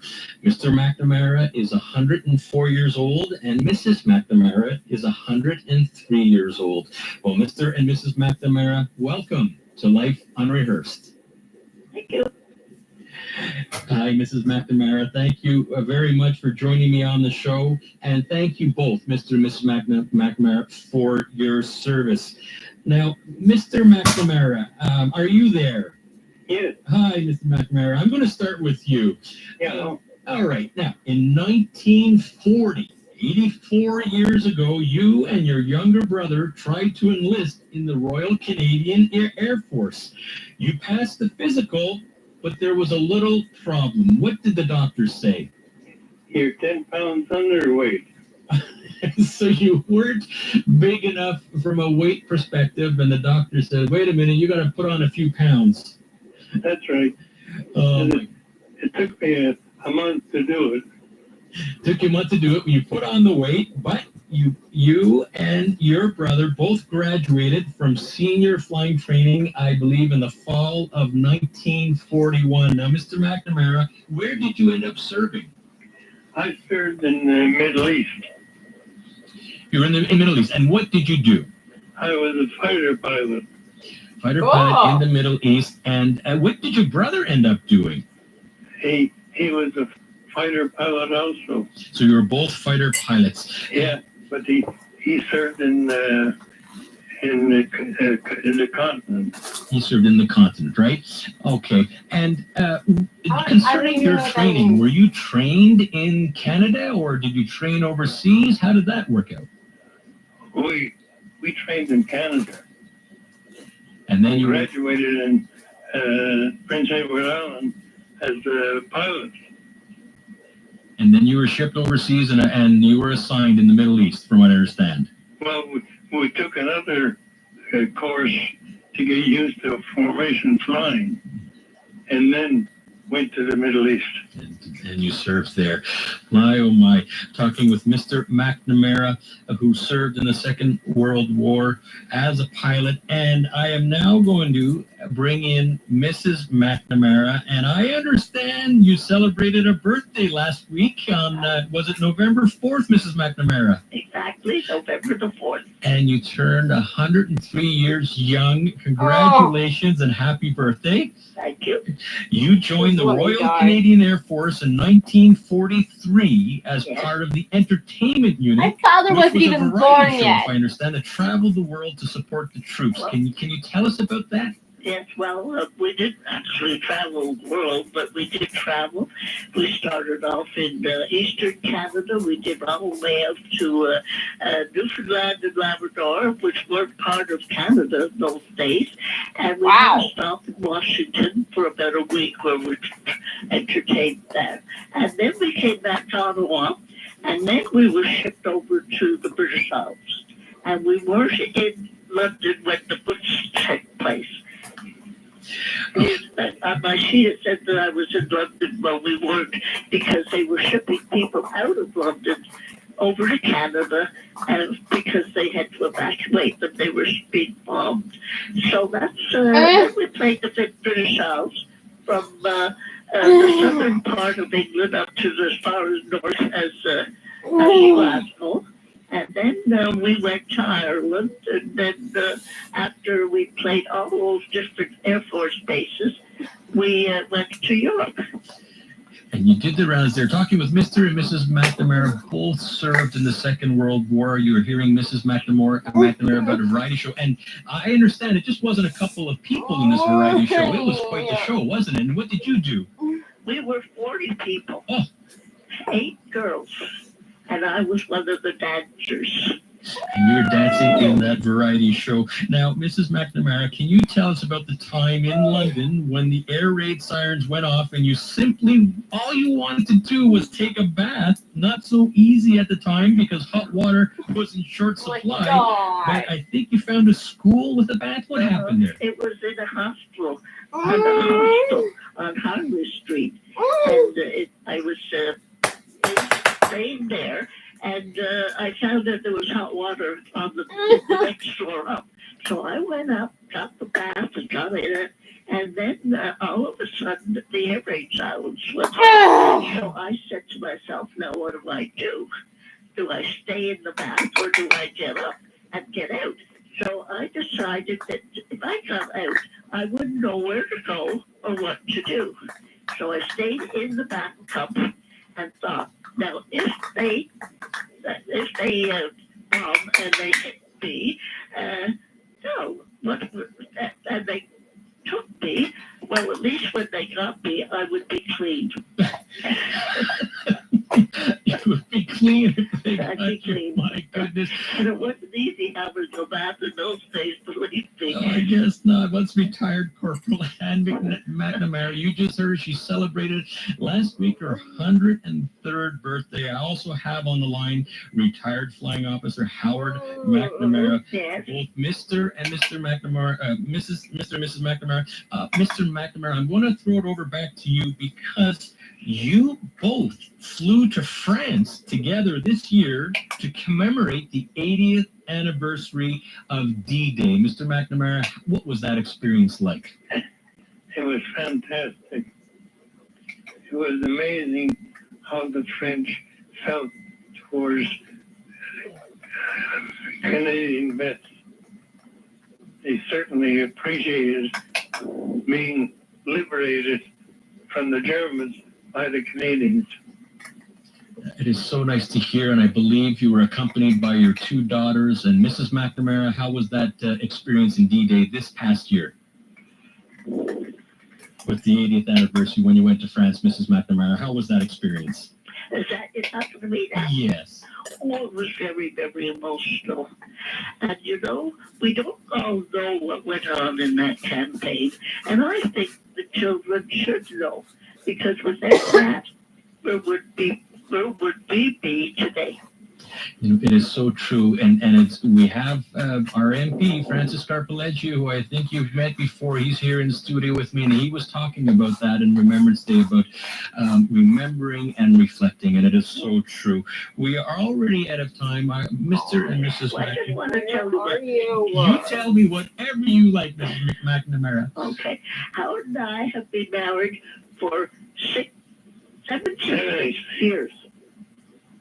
I don't know how I made it, but 76 years this year we were married. 76 years married. Unbelievable. Unbelievable. Well, congratulations to both of you. On behalf of all of CJD and all our listeners, we want to thank you both for your service, and thank you for taking a little time here on Life Unrehearsed to share your stories. Thank you very much for having us. You are. Thank you very much for having us. Well, thank you. That's retired flying officer Howard McNamara, 104 years old, and his wife, retired Corporal Ann McNamara, who was just turned 103. They both served in the Second World War. Francis, you're still here in studio. You just heard them. I want to thank you very much for taking a little time and spreading and reflecting on Remembrance Day. Thank you, Matt. It's been a pleasure. All right, that's Member of Parliament for the riding of Lac St. Louis, Mr. Francis Scarpaleggi. All right, that's a wrap. Thank you for tuning in to Life Unrehearsed. And as a reminder, for all your inquiries or assistance with home care to help age in place, elder care planning, downsizing in the senior living industry, it would be my pleasure to help out. You can find out more if you look up Premier Home Care. Many thanks to Demetra Kitsidimos and Cameron Broder. Our first time together. Fantastic job, Cameron. Thank you for putting a great show together. You can listen to Life Unrehearsed here on CJD 800 every Sunday at 4 p.m. Oh, my darling, you are wonderful tonight. Life Unrehearsed, brought to you by Leannis Senior Transition Support, specialists in home care and senior residences. You're listening to Voice of Montreal, News Talk Radio, CJAD 800, an iHeart radio station.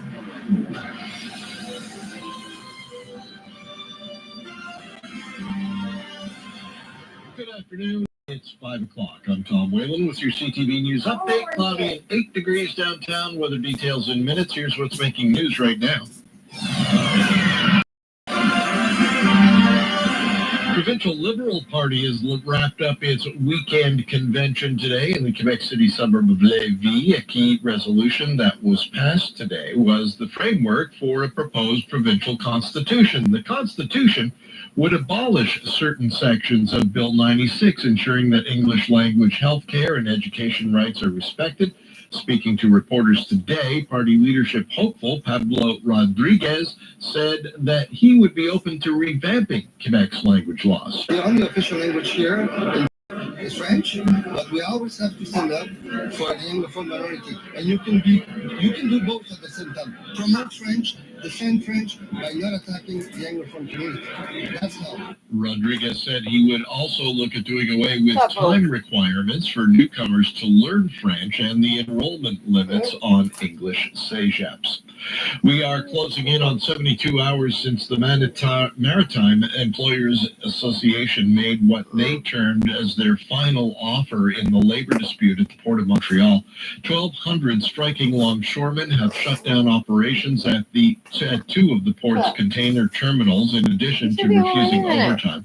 Now, management says that if a settlement isn't reached by 9 o'clock tonight, they will lock out the employees. The main sticking points remain wages and working schedules. A spokesperson for the union says this offer isn't sufficient on wages and doesn't address the scheduling issue. Union members will be voting on that offer until 6 o'clock this evening. At about 10 o'clock this morning, SQ officers with the Vaudreuil-Dorion detachment were alerted by the OPP that a suspected stolen SUV was headed toward Quebec. 2 SQ detachments mobilized. This is Sûreté spokesperson, Sergeant Bilodeau. On the Highway 20 at the height of the Boulevard Harwood, the vehicle was stopped and the suspect fled by foot, but he was quickly arrested. Officers used a spike strip to stop the SUV. The driver was a minor. He'll be facing numerous charges. While the operation was underway, an SQ cruiser collided with another vehicle. The officer and the occupant of the other car taken to hospital as a precaution for what were described as very minor injuries. Highway 20 in the area was closed for hours because of that operation, but it has since reopened.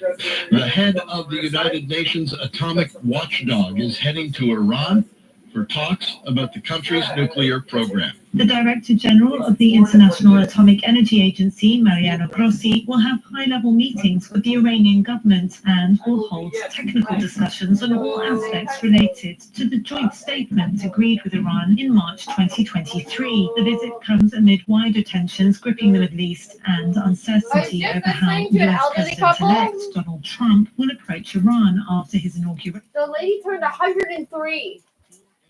What? Yeah, 103 and her husband's like 104.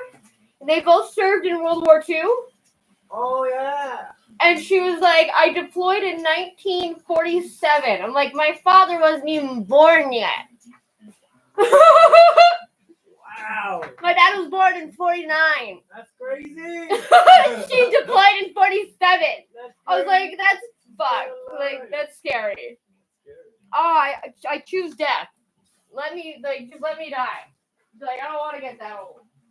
And her and her husband have been married for 76 years. No, cute.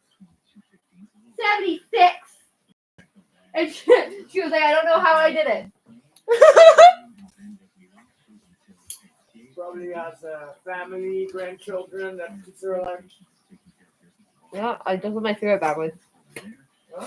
I just lit my cigarette backwards. Oh, baby. That's what happens when you're in the dark.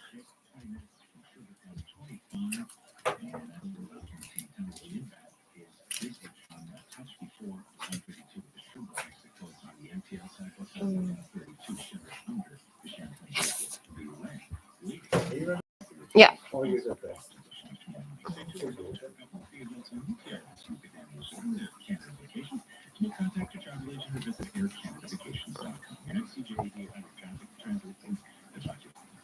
What Cody told me today about Pepe. Oh dear. They were working together at Graham, and at some point, like, Cody's talking to him, and, Pepe's like looking down and like another world kind of, and he's like, "Yo, can you pass me this, please?" And it's like, "Oh, shit, man, I almost died. You talked to me, and I came back to myself, but I think I almost jumped." Your force said hi. It's gonna do this. What is wrong with you? Like he was like in a bubbly world, and then kind of come back to reality because Cody talked to him. It's like I almost died, man. I almost literally. I think he's looking for attention. Pepe? Yeah. It's force set high. You're gonna break your legs. You'll break your legs, even maybe not. You might break your spine a little bit. You might like sprain an ankle. Oh, he's fat. You'll break a leg. Because to be honest, yes, people that you have to be worried about committing suicide, they usually don't talk about it. No, my friend didn't talk about They don't tell people. They don't. Nope. But I also think that there's something else that happened with your friend. I think something else happened. It's what wasn't the drugs. That or I think The P2P. somebody went after him. I think personally. That's another Because people who commit suicide, And they it take medication the to fall place- in asleep. the place where it was as well, and he was starting to play with the game a little bit too much, and I'm like, yo, shit's gonna happen when I'm not with you, because I'm military trained. I got special training with those kind of situations. With And not people only are that, dangerous. especially it happened like during COVID. Yeah, and I have a lot of experience into it. So A lot of every time we worked people who together, died during COVID, we got they out did of not those investigate. situations.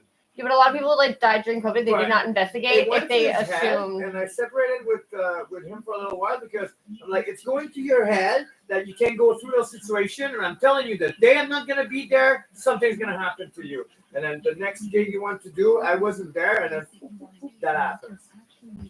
I'm sure he got killed. That's what I'm thinking. People don't. You don't shove it in your throat before you open up your arm. So if somebody stabbed him in the throat and opened up their arm after they put the body in the That's what I bathtub. think happened. That's what I believe happens very, very strongly in my heart. Because a junkie, they're not So going to what am I bother to gonna do? investigate unless someone makes a big fuss. Go against the region of Tuac and Shawinigan to discover that, I'm gonna get killed.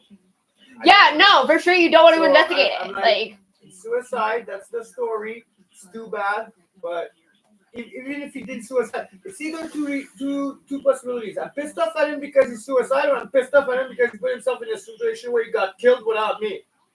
So which was it gonna be? Like at this point, I'm like, fuck you, Pezan, man. You left us behind. Go fuck yourself. well, you can't save people. But that's like my best friend. That's what I say about him. Fuck you, Pezan. You left us behind. You did stupid shit that brought you there, that brought you in trouble without listening to us, and that's the grudge I have against him. And he's dead.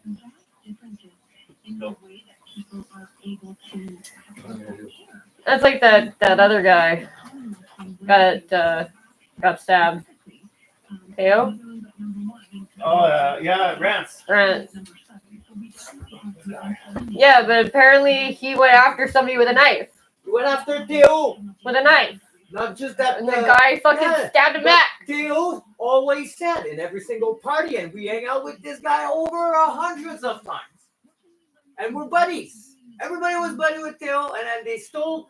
She made him stole his dog because those two, Theo and Sarah, that's what said that. Yeah. They were at Flav and Sia. We're living there. She's fucking crazy. So he split up with her. She stole his dog while he was in jail. He went to get back his dog, and while Brent's had the dog in his hand, he went after him with a knife. Every time we talk about this, say, I'm from America. I don't fuck around. I don't like violence. If you come at me, bro, I run. If you come at me with a knife, I'll stab the fuck out of you. For sure. And we were laughing about that. No, it's not a fucking joke, But though. after Like, 100 times, everybody knows that this guy you don't go after with a knife. He's gonna fucking stab you. What do you do? Well, it sucks that he has to do jail time for it, though.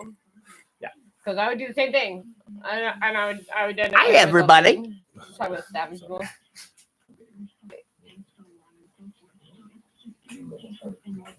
No more stabbing. No more stabbing. We're done digging holes. I heard they were talking about that on the radio actually. That some girl, or maybe it was a short that I saw. It was some girl asked her boyfriend, like, would you cover for me if I killed somebody? And she was just like, okay, so where'd you put him? He was like, what? Like, where'd you put? Did you bury him? Because we buried him. That's fucking stupid. He's like, it was a joke. I'm just kidding. She's like, yeah, me too. We go get a bunch of muriatic acid in a plastic barrel, and we leave the shit in there for 48 hours. It's gonna be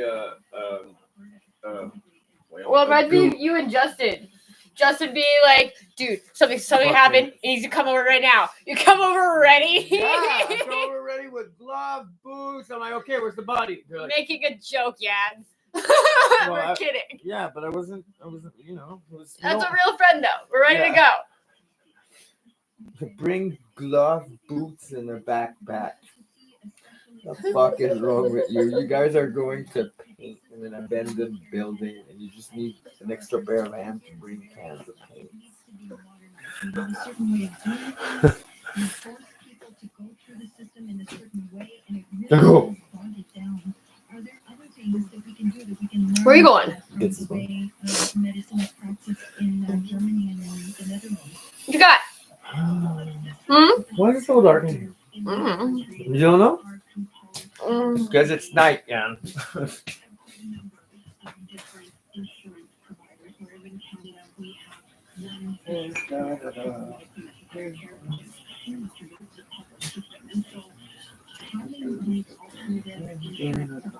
Acknowledge the dog for the love of God. I did. Hi. He was sitting at the door all day waiting for you.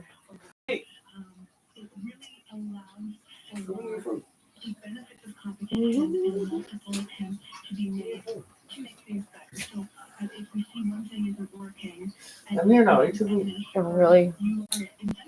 Trying to make things work for those customers that you have. Whereas with one system here in Canada, there's very little incentive to try new things or to innovate in any way because it's status quo just sort of moving at all times. And these other countries don't have that. So in Germany, there's 175 insurance plans. Some of them offer gatekeeping, some of them don't. People are able to pick and choose what works for them. Patients have more choice, and that results in greater access to care Because I just did at the end of the day. Oh, there's no hot water. A conversation that I'm not sure we're ready to have in Canada, Crystal. I think that people are so In Canada. that as soon as we start talking about introducing an element of competition, it's like the political rhetoric just kind of freezes up, and we don't want to have that conversation. Can you talk to us more then about, because you're saying that in Germany they have over 100 different providers, but everybody is taken, there's a baseline of service that's provided as a public service, yes? So is this an approach that in Canada, and how do we I scared Derek before leaving. Why? I told him, so I'll call you tomorrow so you know if everything's good, because you know. from there, depending on the preferences of those customers. Well, you make a joke. For those insurance packages. How is it? It might not be a fucking joke. Funny, not funny. If I ever want it popping up, I know this. It's so unknown. Hey, you have a fucking warrant, you have a court date. Because we don't have choice in any of our healthcare. You didn't have any way to get a hold of me. Huh? Pretty good. Yeah. But the system isn't working, yet we're not ready to talk about it's not working and what that could mean. It's this conundrum that I just don't quite understand either. But baby, I love you. Insurance or private insurance or public Stupid. practice. Stupid. Dumb face. We don't see that right now. And I think that is what we really need to be talking about is we can't access this system. It's public access, but it's not universal access. When we're trying to keep things universal, and these other countries are. These are universal systems as well who have universal access. We don't seem to have that access here in this country. That was Crystal Witterongel. She is Director of Research at the Montreal Economic Institute. Coming up today, Daddy. app that you've been using as part of Daddy, your resolution may have some security. I don't know what happened today. I lost like an hour and a half of my life because I was just like, I was going on Facebook. I'm gonna go do my live stream. Okay. And then I just saw something like pop up in like the shorts. And it's that International Airport, 25 minutes, and it's that wrestler. less than that off the 520. Which one? The Mexican guy. Some time Rey Mysterio. No. after earlier police investigation had it closed for several hours. Dozen minutes There's of the missing T. lane de la Tour Bridge on Highway Torres. eastbound. That is from the Chimay. Oh, I'm not a. Oh, you know who he is. Yes, but I'm not a big connoisseur. On the flip side, the Gary South sluggish over the top third, as is the 20 East merging in the Turcotte interchange for either side of the 15. 10 East, something cooking at Montego Bay after an earlier Anyway, tire changing operation. it was a short that ended up not being very short. Like a solid hour fucking biography. Jesus. That's not a short. Yeah, but it was so good. And it reminded me a lot of, basically you and all the people I know from PayPal. The ones that I like. Okay, there.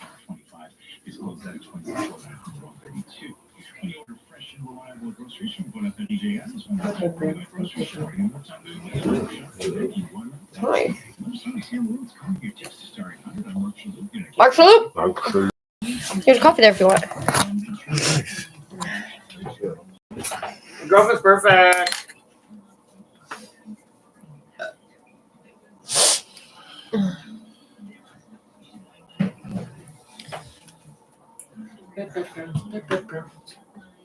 What's up? What do you want?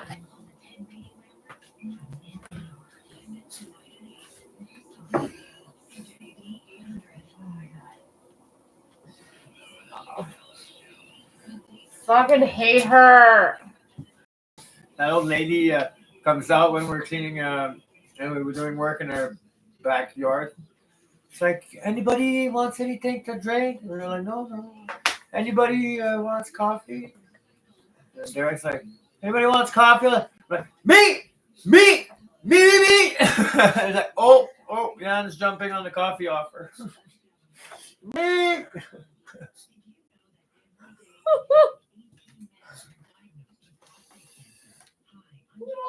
Oh my god, what the fuck is he?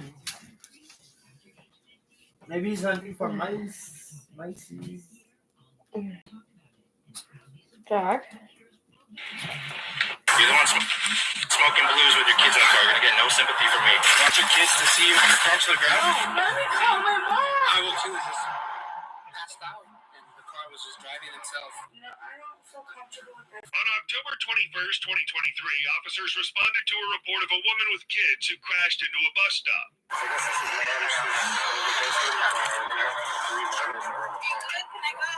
yeah, you witness? Not to crash. No, I was just doing that chest compression. She almost hit us. Yeah, she did. She almost hit 3 other people. She's doing circles all the way up here. She almost hit me here. I hit my brakes. Stop, Jack.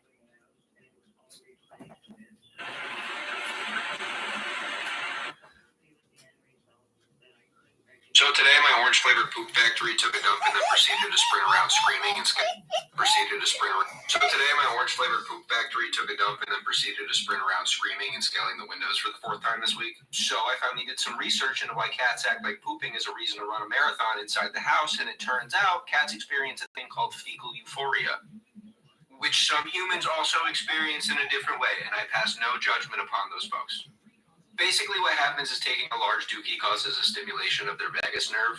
This causes a drop in blood pressure and heart rate, which can decrease blood flow to the brain. This can be incredibly dangerous for an orange cat because there's already minimal blood flow up there to begin with. This is the real reason he likes to hang out upside down. I'm just helping him move all that blood back to his brain so he's able to remember to breathe for another day. Anyway, the decreased blood flow makes them feel kind of lightheaded, which causes them to feel a bit of a high. Then they express that euphoric feeling by running around as fast as possible. I feel like this still doesn't explain why they choose to run around to deal with this, but can anyone really explain why they do the things they do when they're absolutely blasted? Okay. Follow me if you like cats, I guess. So today, my orange-flavored poop My orange factory took a poop factory. Nobody.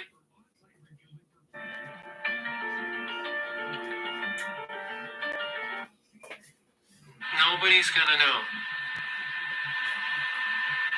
Nobody's gonna know. They're gonna know. How would they know?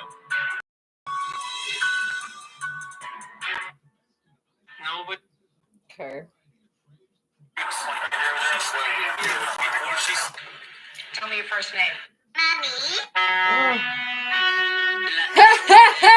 Souhaite la bienvenue à bord. La STM vous souhaite la bienvenue à bord. Stupid move, raccoon could be rabid. Does that look rabid to you? It's not rab. Fucking. Yeah, he's fucking real fucking dangerous. Fuckity fuck. Fuckity fuck. Fuck. Fuckity fuck. this one. Oh my god.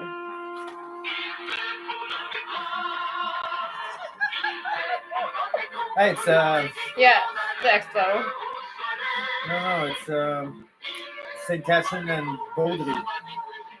It's like, Dude, look at them. Wait, watch. They're like flying down the fucking metro, like hauling ass in there.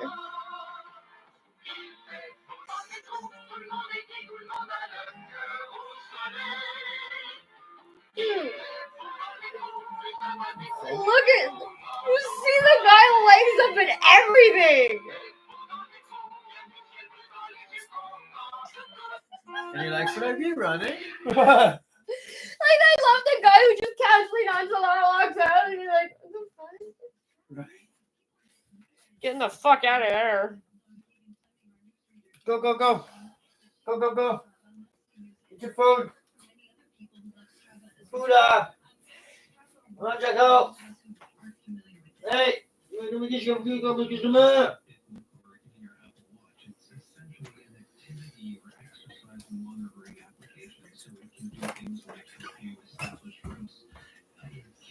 If I want to go. Why won't you put him down? Because I love Rocky. You love your Rocky? Yeah. Does he bite you a lot? No, he doesn't. Yes, he does. Chloe, what do you have? Rocky. Why won't you put him down? Because I love Rocky. You love your Rocky? Yeah. He does that? Yes, he does. Oh, he does? He bites her. Well, we gotta go bye-bye.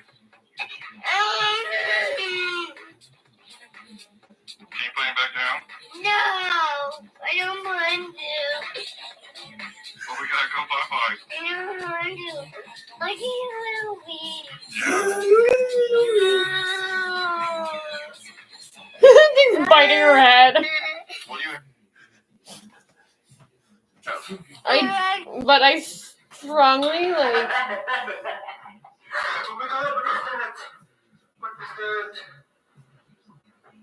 What is it? It's a spider. Oh my god. Mom!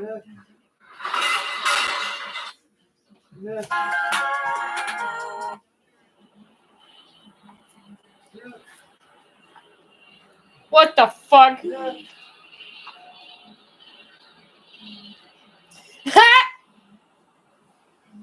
What?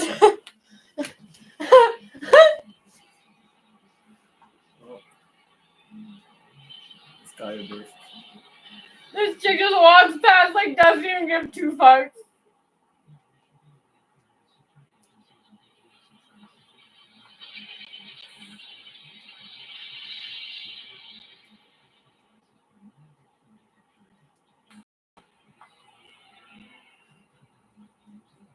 What are you trying to do? You're trying to push your fucking SUV.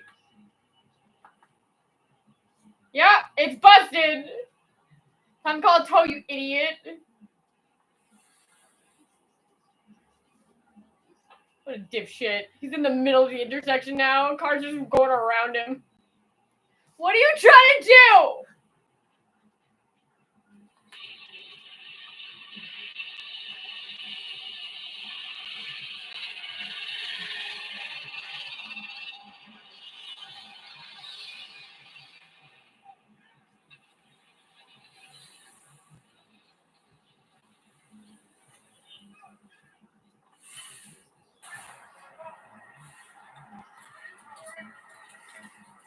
Yeah. Are you a fucking idiot? Good for you. Give him shit. He's there for hours.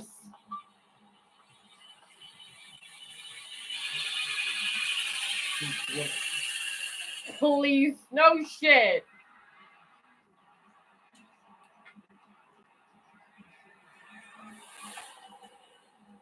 Oh, you got a chick. Oh, two girl cops. You're fucked. They're arresting him. Yeah. Yeah, because what you just did is fucking dangerous. Oh, it's fucking yeah, very you dangerous. put You everybody put your there in danger. hazards on. Yo, a piece of your car can go flying Yeah. off the tire. Yeah, you like put your you're an hazards on, idiot. you call it fucking towing. No, but what are you physically gonna do with your hands?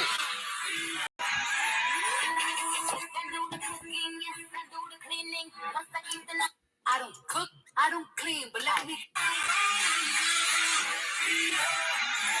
That's great. But I took all their devices, threw all their devices in the garbage, told them to start cleaning. Or three daughters, fucking learn how to start cleaning. I agree. Not like the. Hey, I don't know. I'm not a parent, so obviously anything that I say about parenting is like not relevant. Oh, good boy, mister. Kids are crying too much. But we gotta go bye-bye. But I don't want to. Why are you crying? Stop that. I like love him. no, but it doesn't. It's not phase unless they're two. The only reason that a kid can have that bad behavior is when they're two, because something scientifically happens to children when they're two. They turn into monsters. You can't really, like, you have to let her put it down, because if you come closer and try to get it away, you might start biting. Also, you see, she's like squeezing it. Like kids should not be that emotionally distraught, like over nothing. Like, did you get your child so close to the record?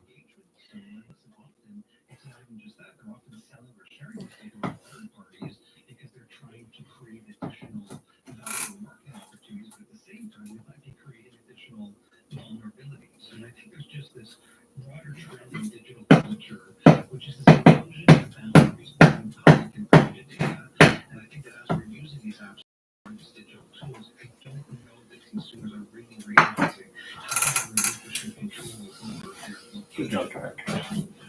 Good job, Giacomo. Good. Using location tracking, it does change how we think about our own personal security and our privacy. So it's a very uncomfortable place, because again, it requires us as users to be more educated, and it does require us to, when we're sharing everything in every location with everybody, to think about how that information flows and into which hands it might be, and also your vocation. Does it matter if you do it with the right depending on your life? And for most people, it's probably okay to share that, not really realizing that that could also be indicative of when might be a good time to come and rob your house, as an example. That was Mitch Joel, tech advisor, investor, author of Control Alt Delete, and founder of Thinkers One. Coming up next, we'll be speaking with a human rights. That guy. She's also the author and host of the podcast Forgotten Feminists, about Afghan women now barred from hearing each other's voices. Catching up with Elias Mackhouse.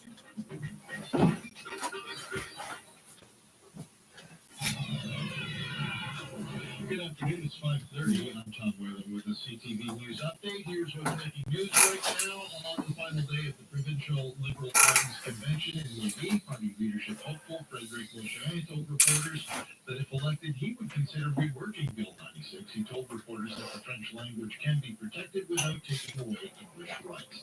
Maritime Employers Association has given notice of a lockout unless the 1,200 strike Port of Montreal accepts what they are calling their final offer.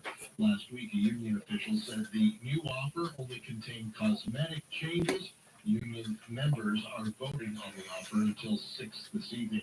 And Prime Minister Justin Trudeau says voters in Cloverdale, Langley City are slated to head to the polls in yet another by-election on December 16th. This by-election in British Columbia will be the third. A lot of people know you got the world's most famous tattoo, right? It's been shown in hundreds of movies. It was badass. Women are attracted to it. Man, I can lick that. Oh, I'm telling you. You got this great tat. What is that? You must have met people who've had you tattooed on them. Actually, I have. But the weirdest one was Danny Trejo. He started working, and of course, he landed on the movie my first movie that I did. You were a criminal. Yeah. They told me you're gonna meet this prisoner that is now an actor, and I was a little bit afraid. Danny Trejo was a real fucking gangster. In the worst prison. When he saw me for the first time, he ran towards And me they and said that ripped his shirt off. Ah. I knew you sure enough, there was a picture of a woman that looks exactly like me. Salma then did something that surprised even Danny. She invited him home. For Thanksgiving dinner. Selma soon learned. And she was like, I was losing my faith in criminal. humanity, and like I didn't have any family or nothing. The most feared inmate in America's most dangerous. They said that when you go into this prison, the first person that comes up to you, they ask you something, you fucking clock them. I've seen inmates stabbed and throats sliced. This was the only prison in the state to use a gas And he said you bite people, so that people know that this guy's not. He doesn't want to fight me. He wants to eat me. Believe me, if I started murdering people, there'd be none of it left. Danny was Dude, that okay. So apparently that was one of his like last interviews, and he goes through all his crimes. He's like, I didn't kill anyone. I'll tell you every crime I did. I did petty thievery. I did. Like, he goes and lists out all the crimes that he's like, I didn't actually kill anybody, but you guys have it in your mind already that I did. How much I relate to that man right now. You know, I never saw Charles Manson. Never saw him. I know the story. He just fucks with people. Actually, the story I get it mistaken with the other one. You know, the two that Matthew has on his jacket. It's Charles Manson and. Oh, I don't know. He's got two serial killers right on two patches. Jeffrey Dahmer. Jeffrey Dahmer. So I heard about the Jeffrey Dahmer. Jeffrey Dahmer was like obsessed with his mom. But what he just said with the eye he just did, is like, if I would have started killing people, there would have been none of you that. And he tells you guys already had it made up in your mind that I kill people. So every year he comes up for parole. And his parole officers will ask him questions. How have you reformed? He's just fucking with them. He's just like reciting the Bible and shit. Charles, okay, his mother was a prostitute. And his mother left him at a church, basically, as an orphan. And he would keep running away from these orphanages, trying to find his mom. And he would find his mom, and she'd be like, why are you fucking here? I don't want you. I left you there for a reason. He's like, yeah, but they're beating me, they're molesting me, like they're treating me terribly. What do you want from me? Charles Manson asked him for protection. It was hard to believe that person. Before his look life at his of fucking crime, face. Danny was a boy. He goes around and he gives out coats. He's like, if you're friends with me, your trunk better be full of spare jackets, spare socks, and meals to give out to people. Because that's what my life is right now. Is that I go around to homeless people giving them things. We trios had to be masculine in every way. Patrick used to do that with me and Katie. He used to play Barbies with me and Katie, and we'd be like, boys don't play with Barbies, boys play with cars and shit. It's 1951. Yeah, Dad beat the crap out of me for wearing dresses. Everyone is avoiding the fact that 6-year-old Danny has been locked in the car. My aunts wanted to help, but they were too scared to get involved. So everyone continued picnicking while I watched. Danny had learned that being a like man the psychological damage that does to a child. So he stayed quiet in the scorching heat. I started falling asleep or passing out, but I fought it so hard. He's in Fallout. You know that, right? Yeah. He's in a lot of video games. I was losing consciousness.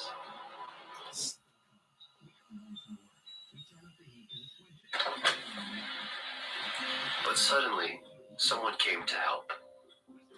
My Uncle Gilbert was the only person who wasn't scared of my dad.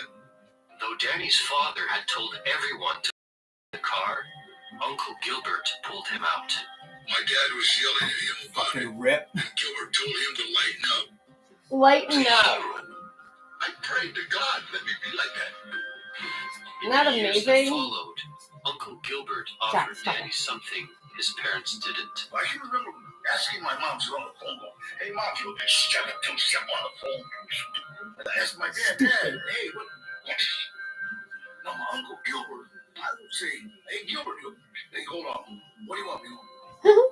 But there was a reason. Isn't that crazy? Just that slight difference of treating your child will fucking change your kid's fucking future. Try to keep me away from it, but you know, my uncle always had a roll of money like that. The girls, cars, Gangster. money.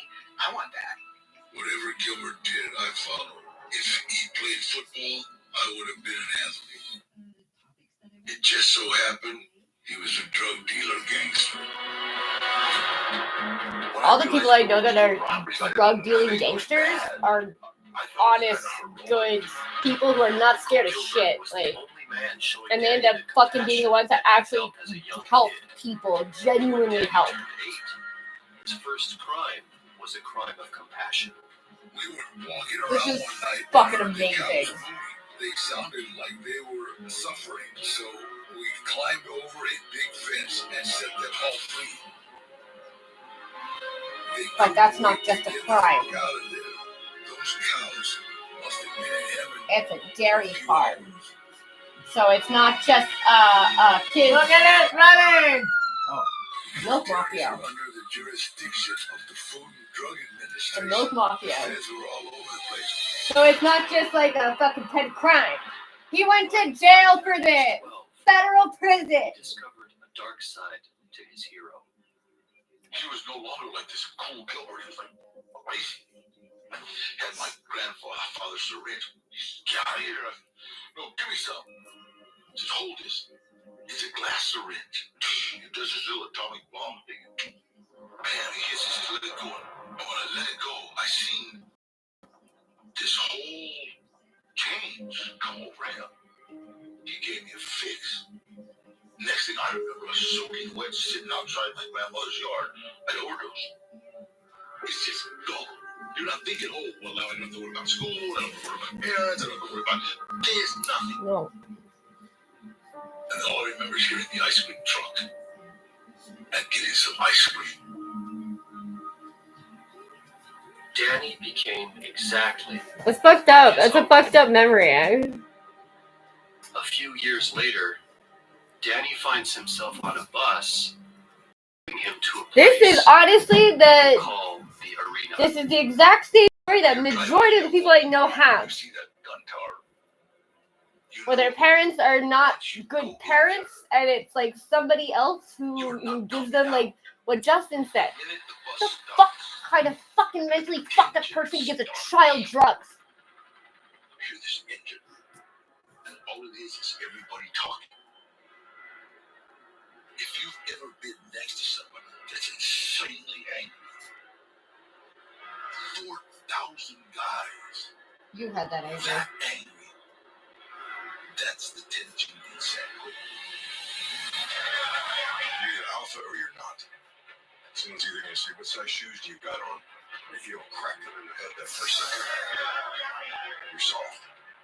That's fucking intense. Like, I had a mentor. I had a teacher who had already been here. Well, he taught me everything I was going to need to know in prison.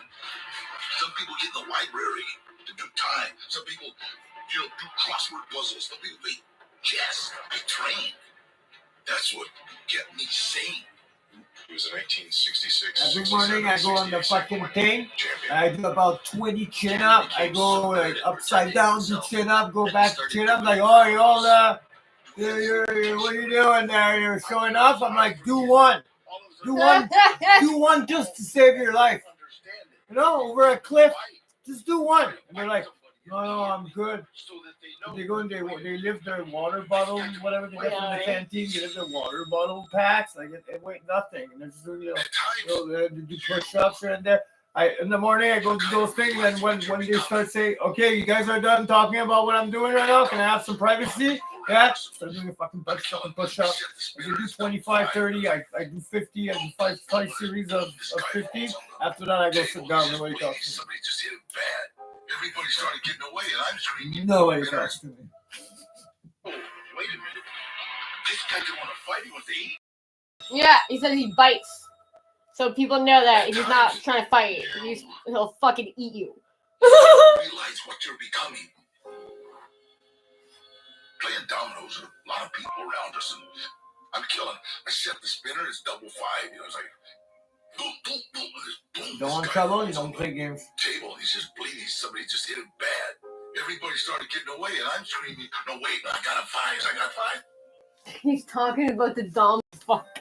I remember I was in my cell and That happened to me when that woman got hit by the car and I heard it. And I was like, oh, I know what that sound is. I've only heard it once before. That's crazy. This guy's dying. I still had a Domino's. No, I looked at the girl and she was having a seizure on the sidewalk, and I was like, well, at least my day's not that bad. I was like, that's not the right reaction to have. Like you want to fucking beat each other up because the deal went wrong. You think he's cheating? You guys are fucking dealing cups of peanut butter or coffee fucking things. Or your banana from this morning. And then you want to kill the guy because the hand went wrong? No, calm the fuck down. Don't slam your door when you get out in the morning. I didn't think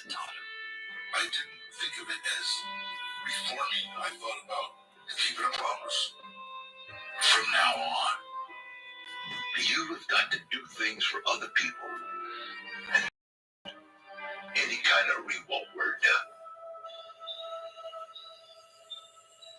3 years later, Danny was released back into the world, claiming to be a changed man. He came back to this house. Oh, that's so sad. And he said my grandmother opened the door, but she didn't unlock the screen door when she saw him. I said, Mom, can I stay a couple of days? And my mom turned to my dad, who was sitting right there, and said, Danny wants to know if he can stay a couple of days. And my dad said, tell him yes, without looking up from the TV. Walked into my bedroom, and I'm sitting in my bedroom, and I'm thinking, this is the same bedroom I was in when I was 13 years old. 26-year-old armed robber, and you're at mommy's. Your dad didn't even say hello. He doesn't really want you here. Got up, went, and I sat in front of the ottoman in front of his television set. My dad hated tattoos, and I wanted to get back at him. I had taken off my shirt and that big tattoo on my chest, and I was just getting ready to say, hey, what's up with you? You know, my mom, perfect timing, comes out. Mijo, you want some cookies and milk? Danny put his anger aside and started living life his way. I can remember the first person I tried to help. Oh, wow. I seen this old lady pulling out her trash, and I walked over to her. Never forget her words. No matter how I did it, she never don't rob me. She's like, because she knew I was gonna run to the garage and get a lawnmower, steal, brought her can out again.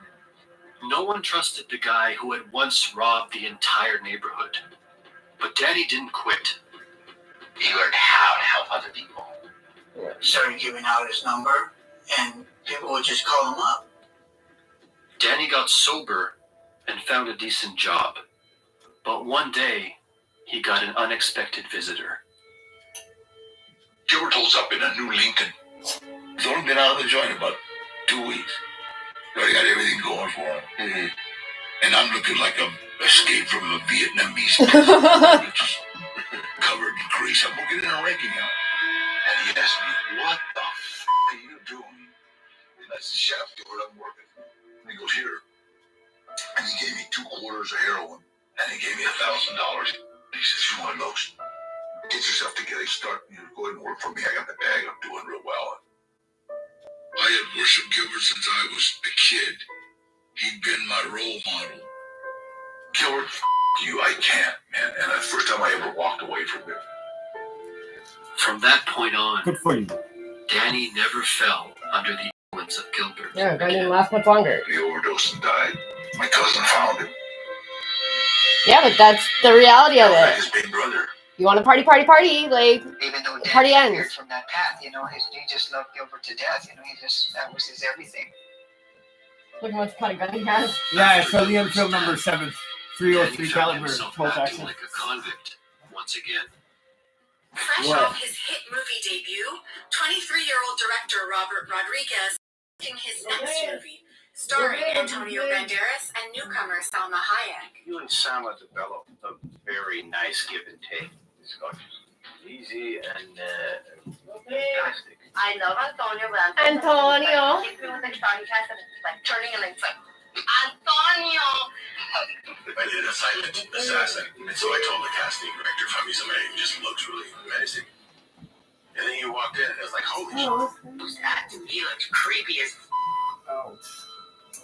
I met Selma Hayek. She's like stunningly beautiful. And you sort of stab yourself in the eye. Anybody else. They told me you were gonna meet this prisoner that is now an actor and was a little bit afraid. And I showed her my tattoo. I said, that's a picture of you, honey. But Selma didn't react the way Danny expected. People are afraid of you, man. I've always said people are afraid of you. Because we have this move. I was hating myself, started hating myself. Once a criminal, always a criminal. Once a criminal, always a criminal. We have this idea of how things are supposed to be and how they're gonna be, but we forget all the hurt and disaster and riots that we've caused. I forget all that stuff.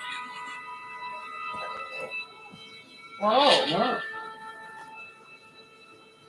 But it was Danny who had misjudged Selma. Day before Thanksgiving, she calls me, and this is like almost 2 months later. She called with the movie's orders. Tell me, I said, Danny, would you like to come to the Thanksgiving dinner? Would you? Yeah. And so I went over. She had a family Thanksgiving dinner, and she invited me. I said, no, I went to the bathroom. I was like, fine. I couldn't believe that. I said, no wonder she's so nice. Unbelievable. Just that one little thing. If you did something wrong, don't go down because of it. Your mistake, it's a valuable tool for growth. In the years that followed, the world finally saw who Danny really was. Actor Danny Trejo played the role of a real-life hero today. Security video caught the accident as the SUV goes through the intersection and gets T-boned by the other car. Holy shit. Yeah. And he pulls everybody out of the car. I just knew how scared he was. Yeah. And he recognized I it. went to grab him, and I seen he was special needs. Special needs kids, especially autistic, don't like to be touched. Yeah. I said, hey, wait, Sensory use your overload. superpowers and grab me. And so he reached out, right? And then that way I could hold him, and I brought him out. The boy and grandmother soon reunited. 3 people taken to the hospital after the crash, but luckily none seriously hurt. Thanks in no small part to Trejo. Grandma was hurt, and he goes, superpowers, Grandma, superpowers. And he was like, when he made the decision that he was going to be different, he had to completely break that down. And now I think he knows who he is. People flew him around the United States to speak.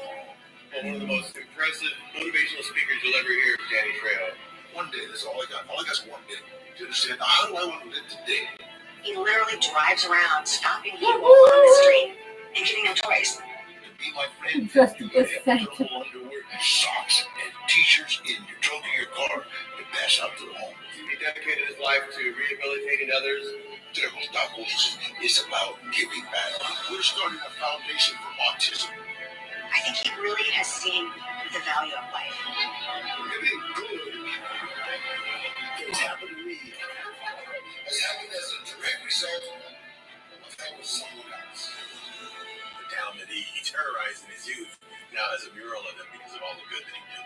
It outweighed everything. So that mural on the wall don't only represent him, it represents a lot of people that changed their lives.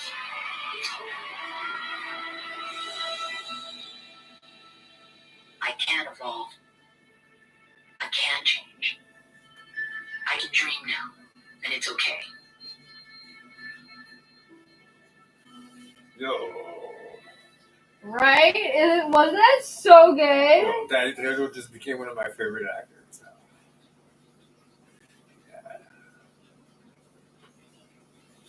But you know what? Most of the people that we know from Fatal are that kind of damaged. Yeah. And it's like like Brad. I literally forget that Brad, his default face is that I'm gonna fucking kill you. Yeah. But it doesn't go away anymore, that face that Brad makes. Like, yeah, because it's just he's segregated in an environment. Your face now. You had that face when I first met you. You maybe have a better face. The first 2 weeks or 2.5 weeks, the first 3 months, I thought you hated me. What? No.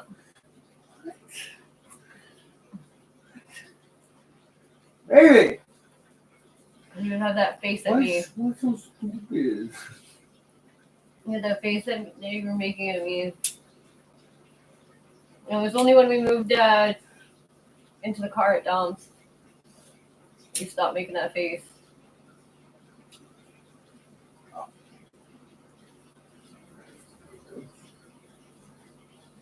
Yeah, probably.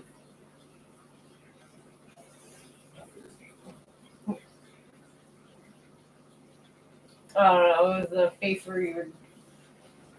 Nothing would please you. Nothing would make you feel better at that point.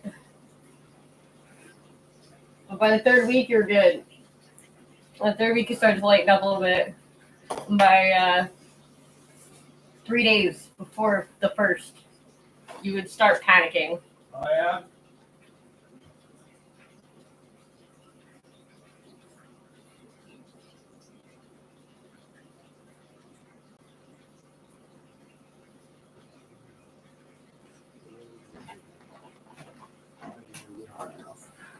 What? It's Not hot enough? Not hot enough. You hot water though? Huh? It is hot water? Yeah. Really?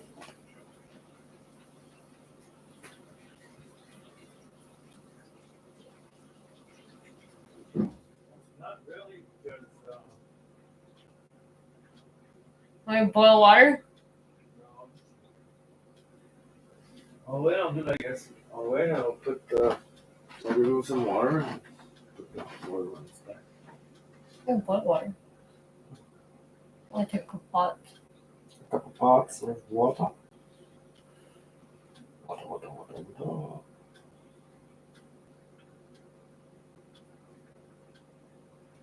Are you cozy?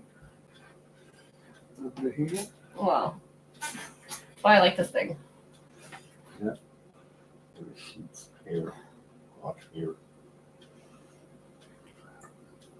Let's fix the window in the dressing room. I don't know how to do it.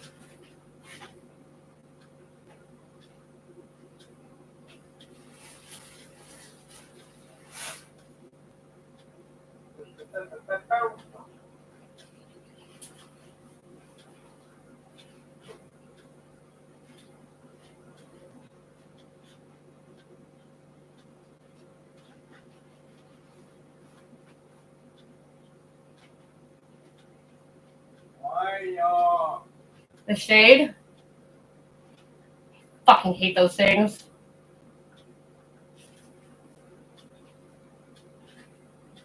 Pull down. Ever so slightly. Down. No. Not out.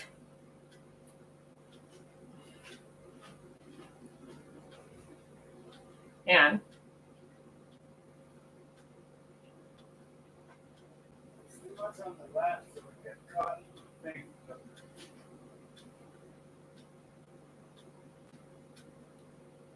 want me to come do the shade? Oh my god.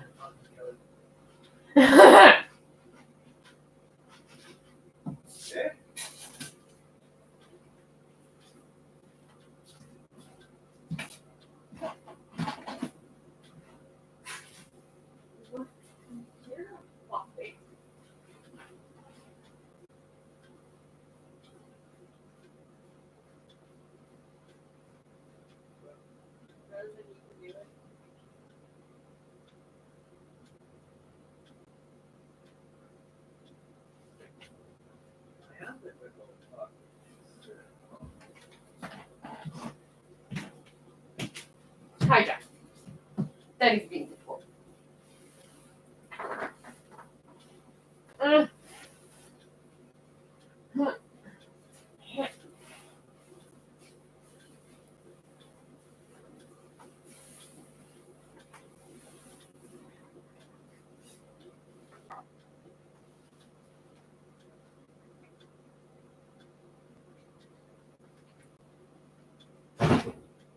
Jesus.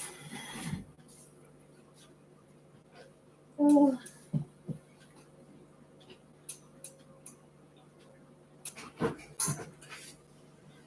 Oh.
What?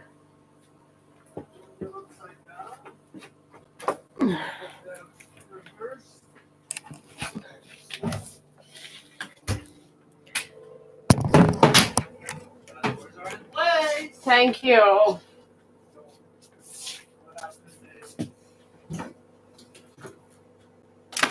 I thought I was gonna have to change the fucking thing. The track.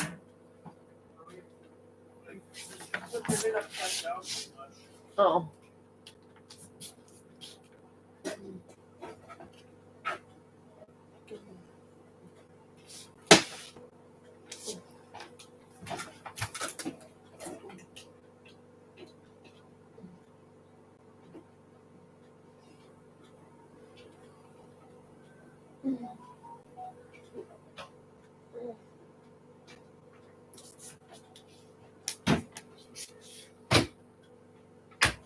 There we go.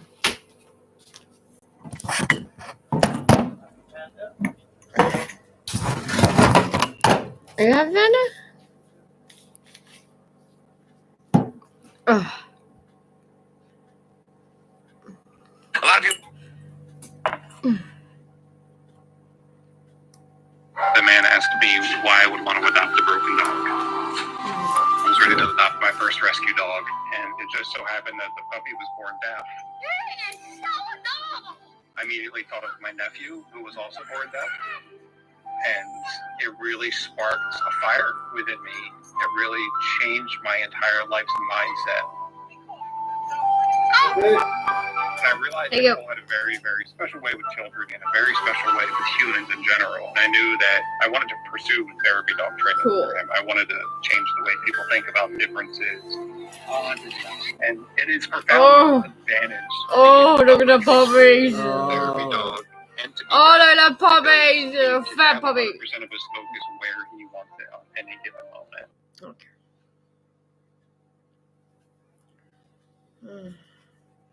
Run, ma. I got what?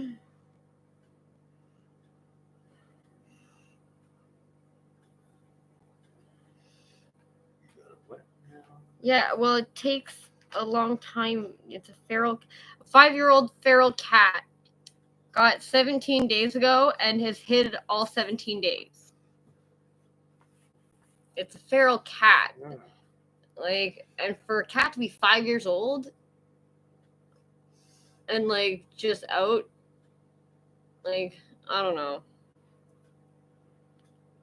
I remember I used to, when I was still at Safari. Oh my god. Last time me and my mom went to the pharmacy. That's the reason Gen X will live in. The last time I went to the pharmacy with my mom, I put them on the counter and she was like, "These aren't for you." I'm like, "Well, who else are they for?" And she's like, "Yeah, but Matt, you can't eat them all like sitting there eating them like they're candy." I was like, "Yeah, but they're children's doses. Like, it takes me a lot more for me to get any kind of value out of it." And like, I like those vitamin C just because they taste like citrus, like so much. the pharmacist was there with her mouth open, and she's just like, "Oh, really? Whatever." And she's like, "Yeah, I'm buying Flintstone vitamins for my daughter." And she's gonna sit there and she's gonna eat them all like they're candy. I was like, maybe.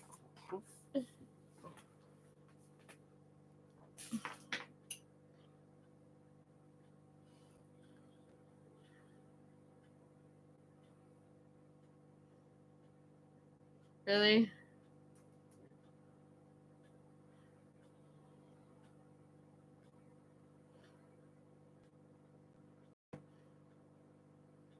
I don't know why I ever go on here.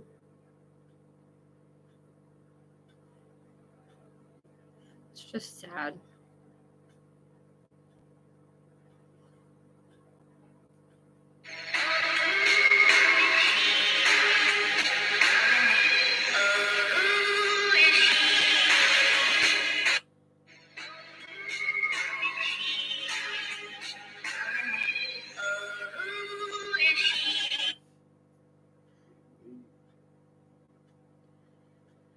I keep getting these like super annoying shorts of like girls that look. It's like people who are like on heavy drugs and then they're like 31 months sober and thriving. And it's just kind of like,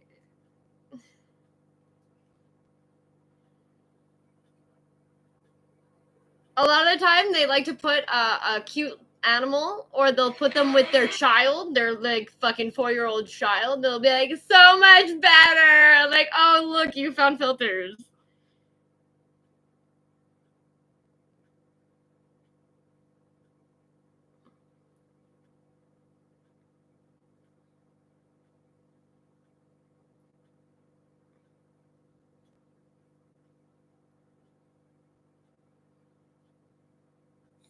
Stupid. What? Yeah. So fucking dumb.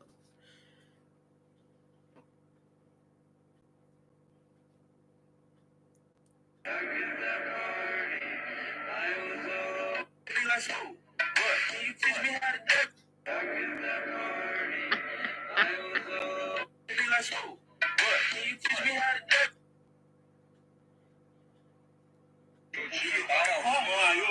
Hey, tu fais attention quand tu marches, regarde où tu vas. Fais pas cette blanche-là, là, mon cher. Non, c'est quoi le mieux? Fais pas ça, là. Tu as l'eau, tu caca derrière maman, ouais. Oh. Wow, she just spoke Creole. Tu parles créole? Tu fais attention quand tu marches, regarde où tu vas. Cette blanche-là, là, mon cher. Non, c'est quoi le mieux? Fais pas ça, là. Tu as l'eau, tu caca derrière maman, ouais. Mama way. Tell you, Kaka, it's Mama way. Did she just speak Creole? Yeah. And she said it well too. Yeah. Gangster's fun. That's so cute.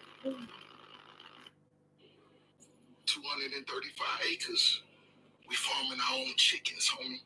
Thousands of chickens, thousands. Running around everywhere. Quack, quack, quack.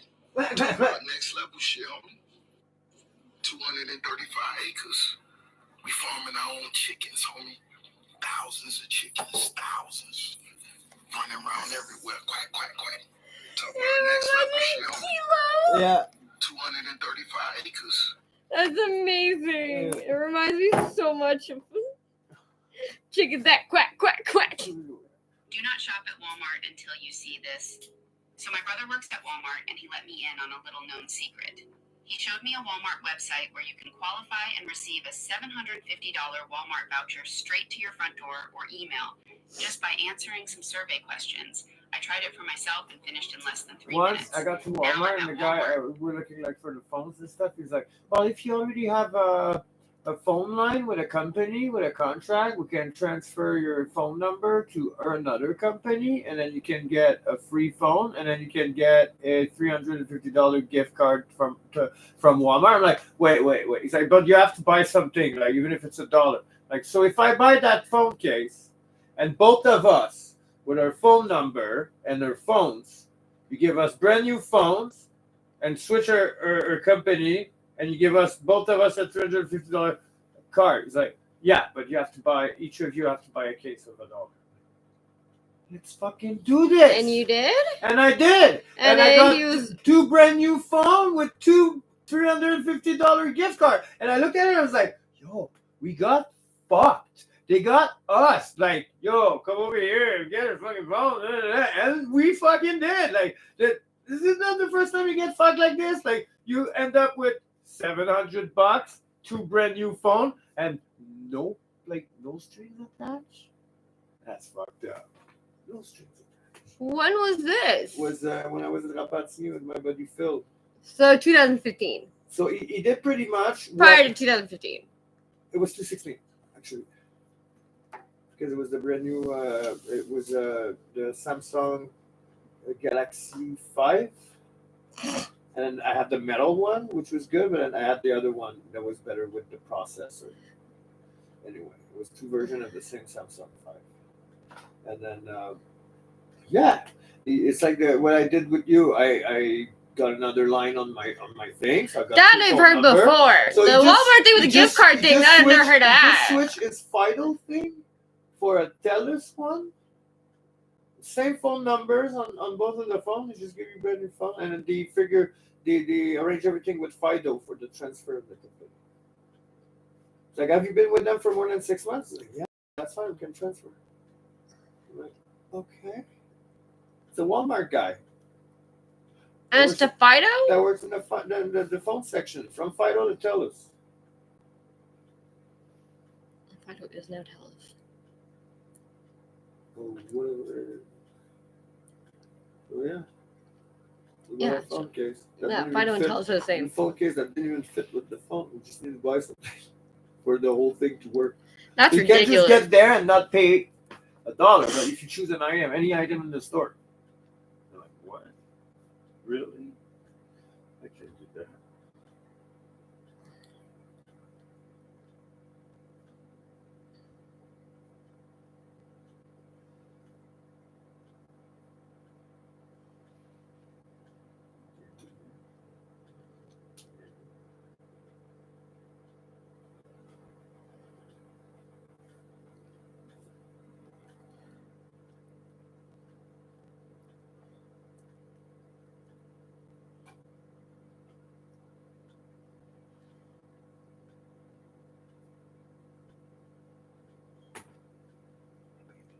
Like it's a trap.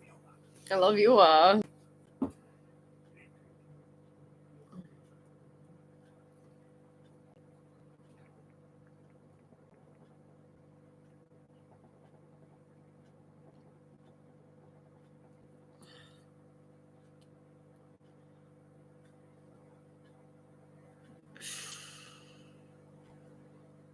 What?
Gender, male, female, other. Male, female, I don't know.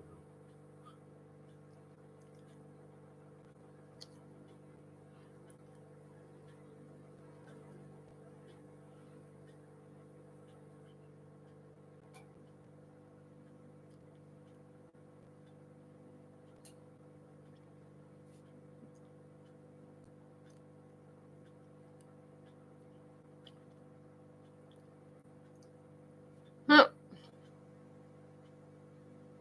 Really?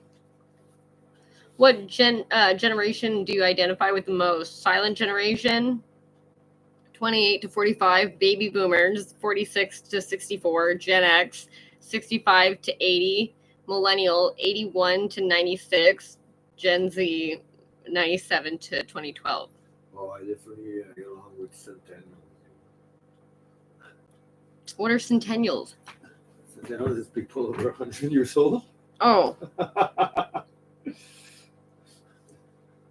It's the silent generation. What's the silent? Why do they call it the silent generation? Silent of the line. Let's Google it. Google it.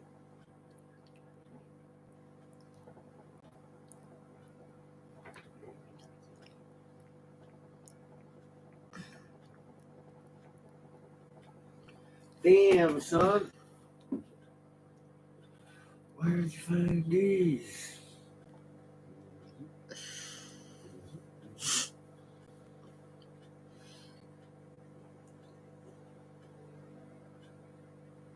Found a roll of paper towel. You did, my hero. It's enough to keep the fruit.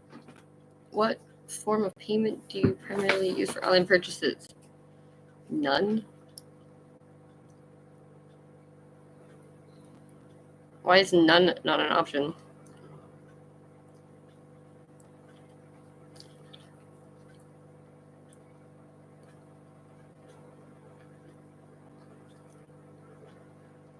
Okay.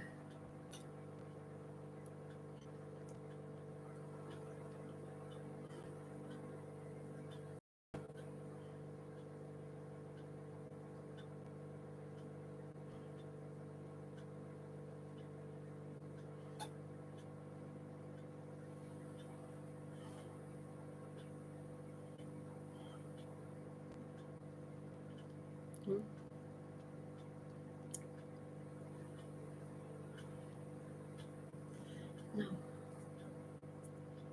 We did this. Oh, that's nonsense. Okay. This. What do you do?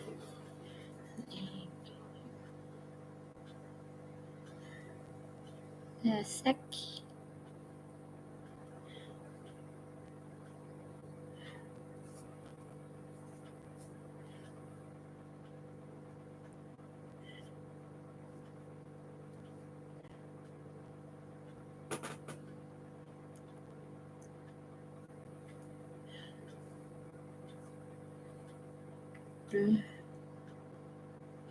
Oh,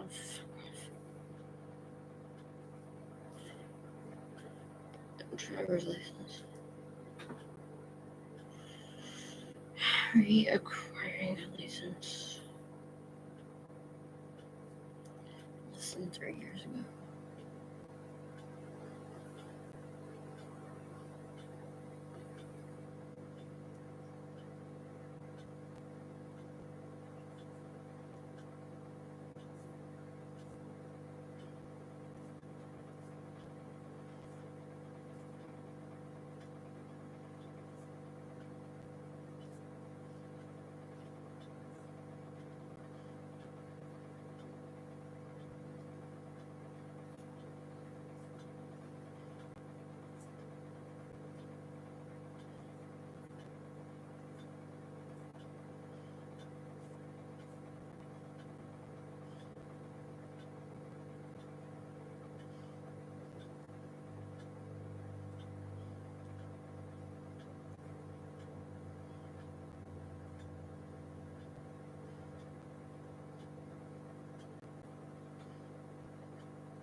Who? Yeah, I can get it at 13, 14, 3:45. At SAQ. 3:45? Yeah. Which one? Okay. The one on the building?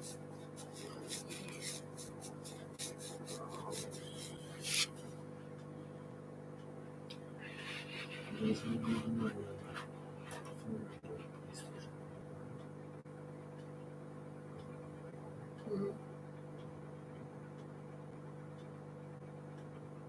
It's up to you. So to go to Matthew. You want this or a phone? I feel like that was a trick question. It's not a trick question. I'm broke. And I'm giving you back this phone because it's locked. So it's $100 in bank. I already have. Okay.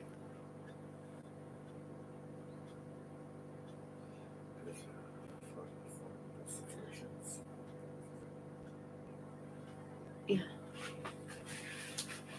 I mean, about him. Yeah. I have to go get a new SIM card because I'm fucking retarded. Yeah, I also have to get Because I'm fucking retarded.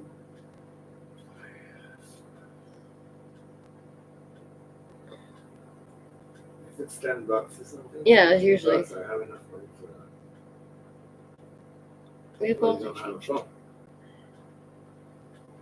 I would like to get this one working. Okay, so I do that appointment then? Because the next one's like a week from now. What's that? The next one would be like a week from now.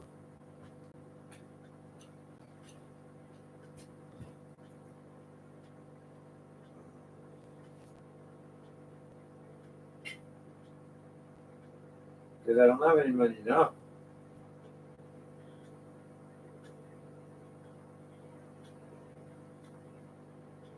Let's say you go to SAIQ and you can actually get your driver license back. You Yeah. have to pay any fees. If anything, I'll just talk to me. Yeah, but the thing is, Dom is like a machine, Yeah. and getting the money from him is like I have some money here, but pretty much just to know. It's just to know Yeah. where I need to go pay the rest of the ticket that are suspending your driver license, if there's any. Yeah. Okay. So, can you just get there and do that? And I can go smash you. Yeah. I can deal with him. Because it would be one less bus fare too. Right? Yeah. But then you don't have to like take your whole day to the bus and stuff and check your home. You can just be here until Yeah. you go. And hopefully I'm back before you go. 438-951-6007. 6007. 951. Yes. Okay. Make sure. Yes.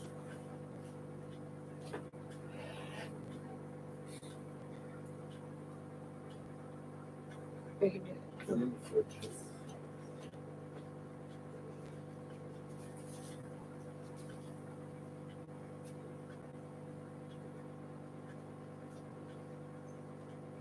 Okay.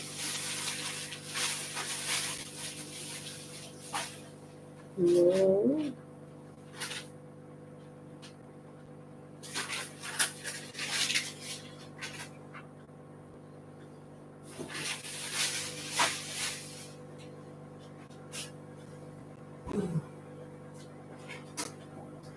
Look at all the fucking recalls.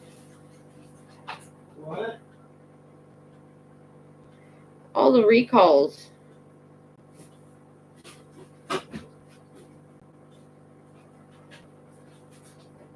£80,000 of butter sold at Costco were just recalled.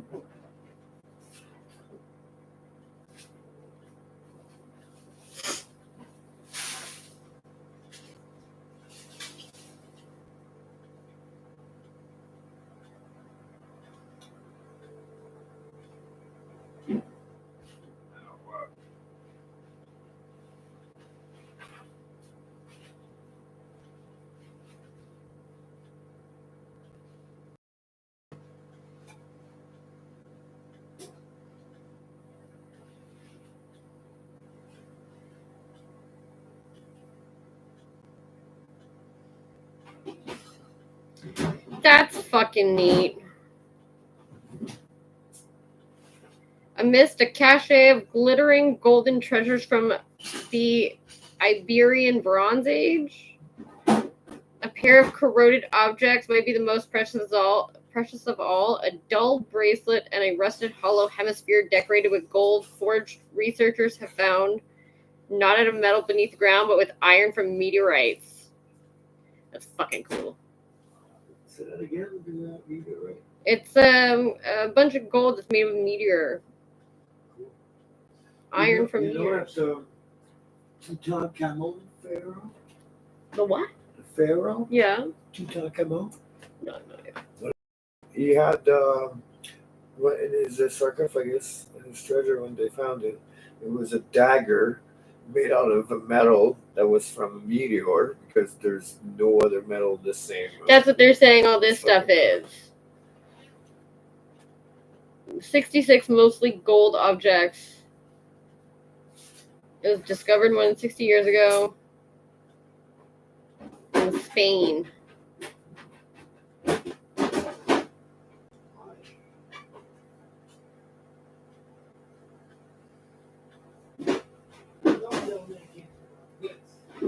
What?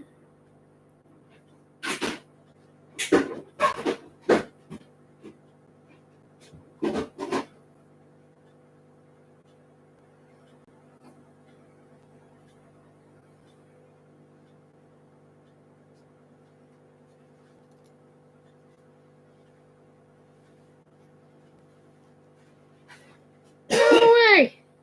That's cool. Why does a woodpecker peck? What? What? What is your problem? What is your problem? Huh? What are you doing? We're cleaning the fridge. There's a bunch of milk in the bottom. Milk? Yeah, I told you this morning.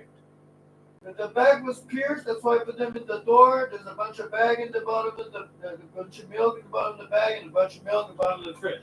I just heard the bottom of the bag.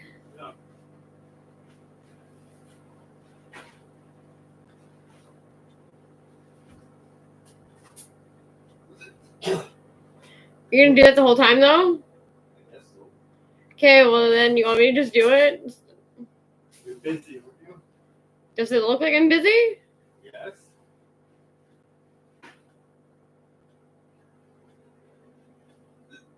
Can't do it. Then stop. I tried. Just fucking leave it.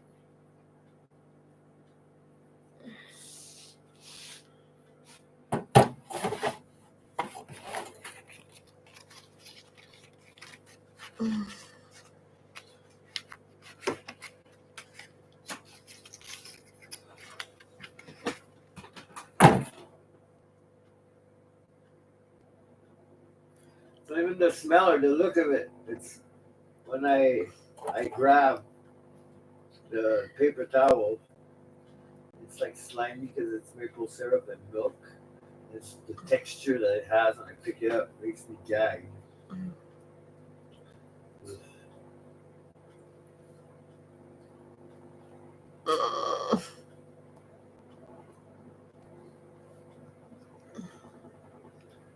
Want to get free flu and cold?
Fluffy duck butt.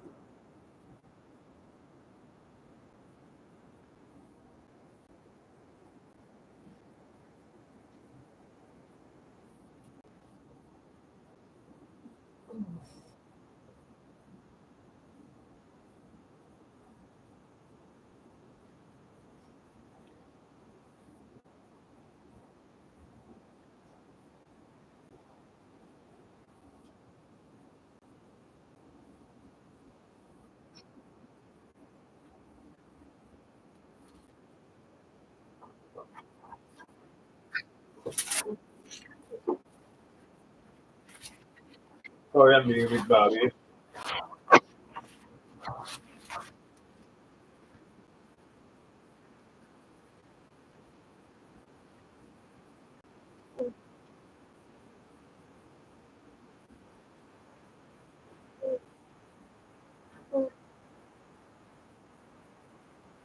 Yeah, so during the next 2 days.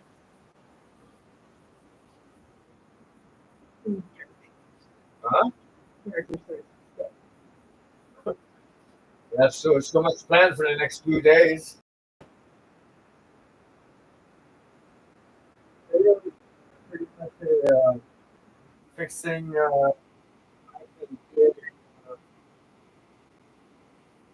work. Oh yeah. Fixing the equipment room and the place, the bar, whatever. And me and Cody to observe that. Which I was back.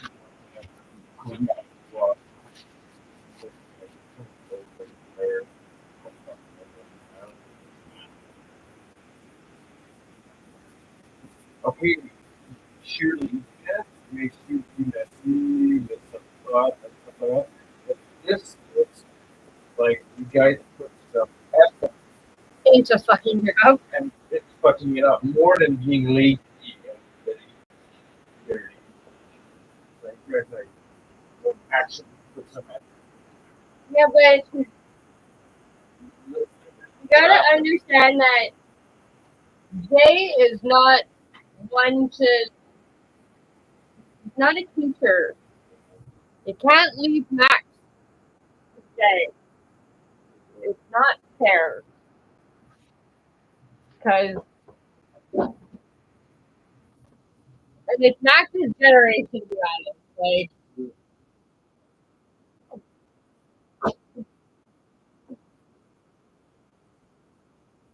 Never thought of that.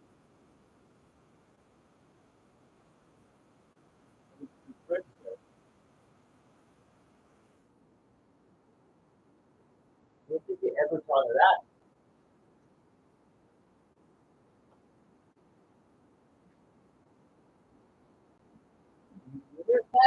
it's not moving. It's not on wheels.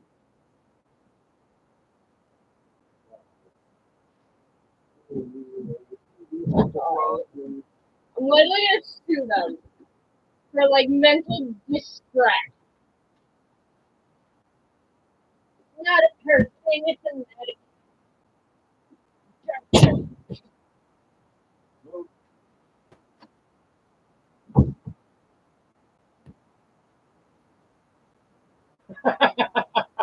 There's no end to this. This is not next. No.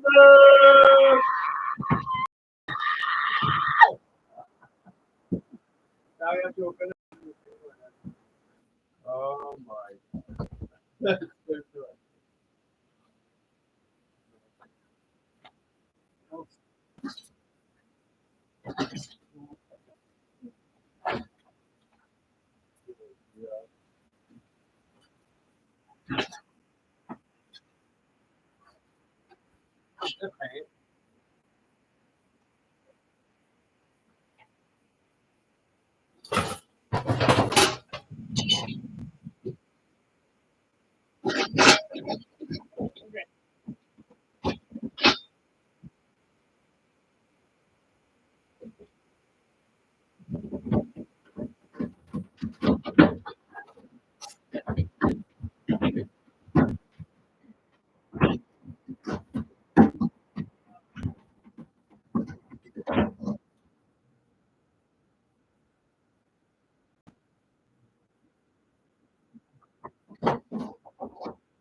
Still not working.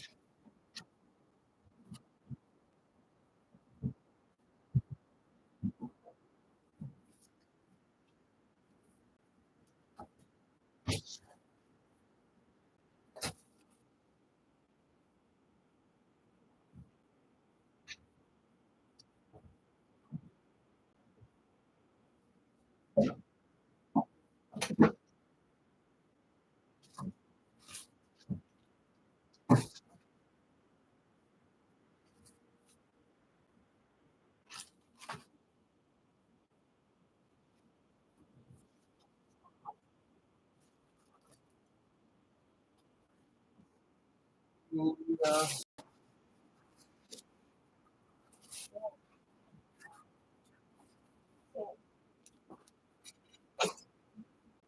Right?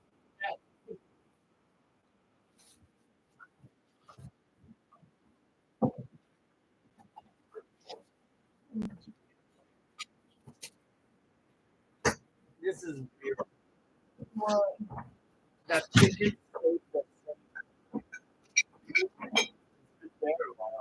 That is fucked up, eh? Yeah, but we're gonna not eat chicken for a bit because every time I make chicken, I'm sick. not just that.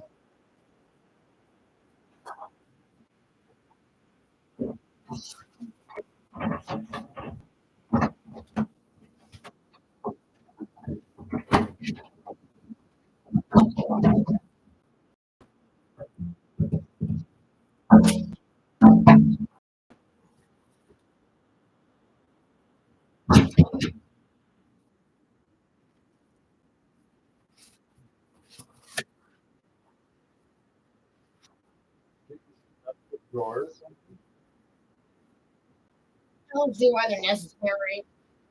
I don't see it.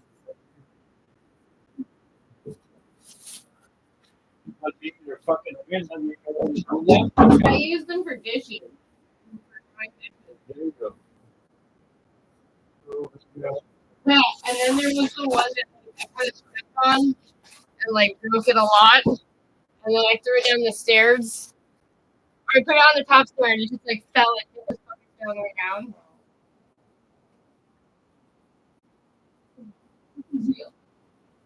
Fucking real, dude.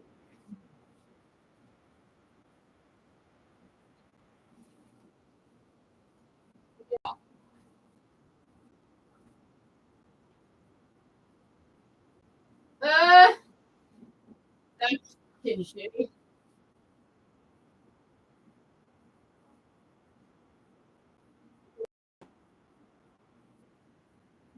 Amish. Why would it be the Amish? Who insinuated that it's the Amish? Pretty sure everyone's fucking.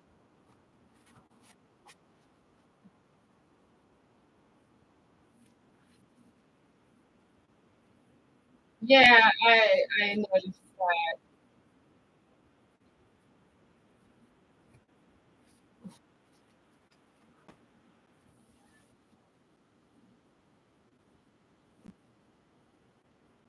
Yeah.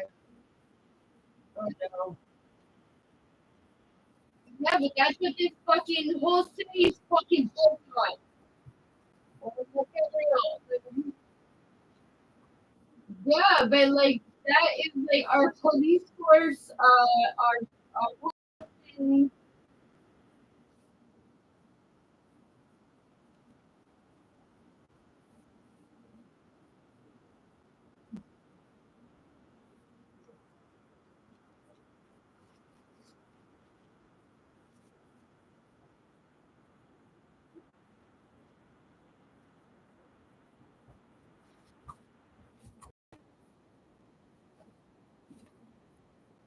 that's crazy.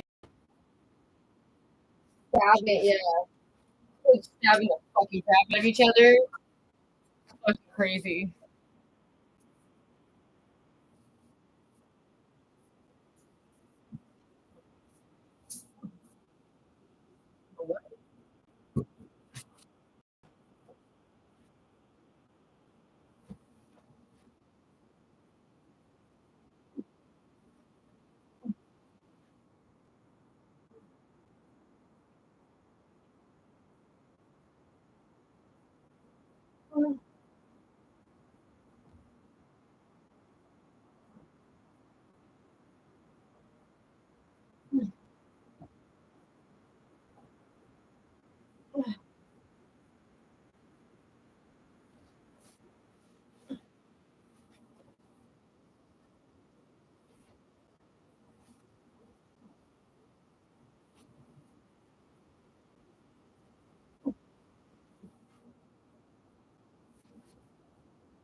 Why?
Okay.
So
the agency is not with that?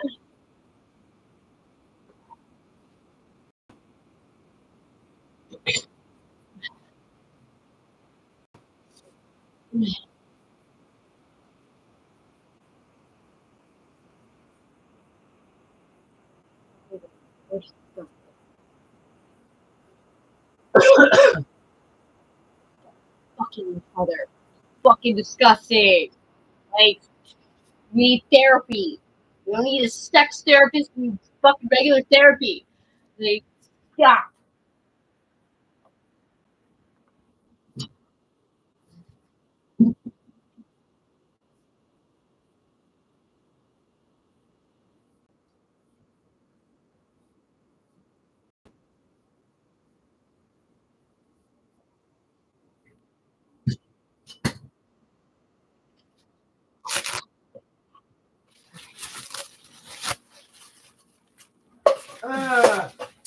Fucking startled me.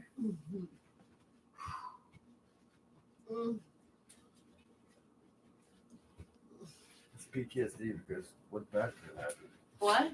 That's a little bit PTSD because what bad could have happened? Why did I freak out that much? Oh, that's your power roll. Because he threw me on a fucking cardboard tower roll.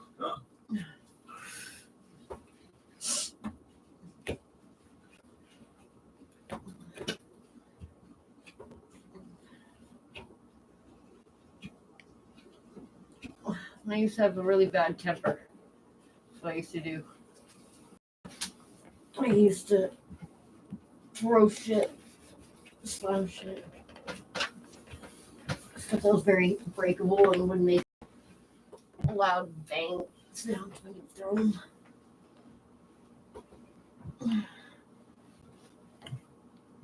I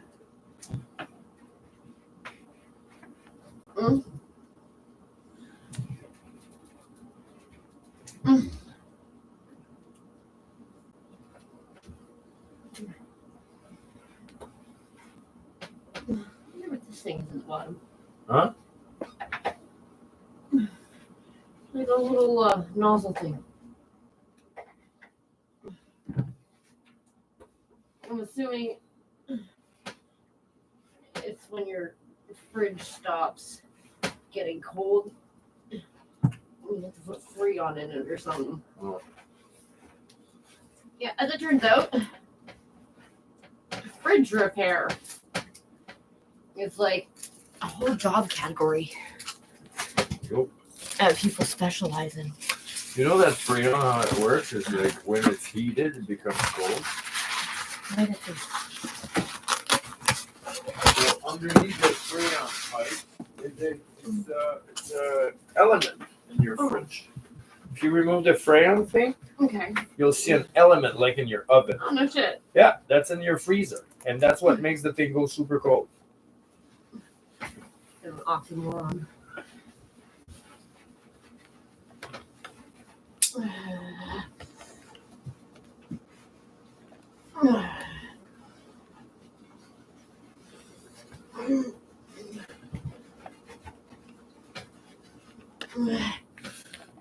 When it goes hot, it goes cold. For me, when it goes hot, it goes boom.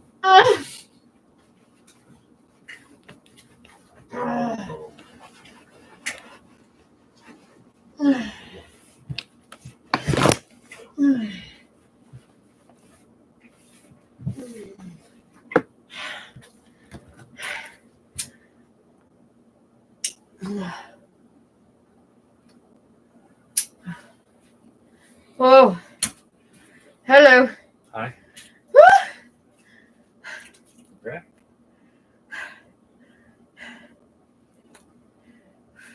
Do I have to hold you upside down?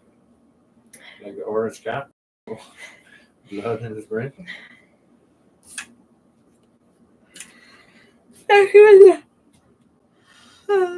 The nurses at the CLC tell me. They go, quick, put your head between your legs. I'm like, that sounds like not a great idea. They're like, trust me, put your head between your legs. But they say, don't do it unless you're someone who's standing in front of you. In case you don't make it.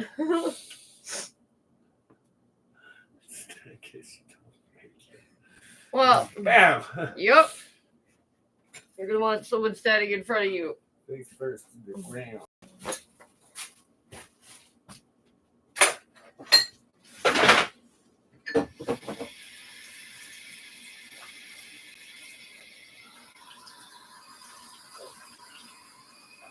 Sticky. Oh, you're so sticky.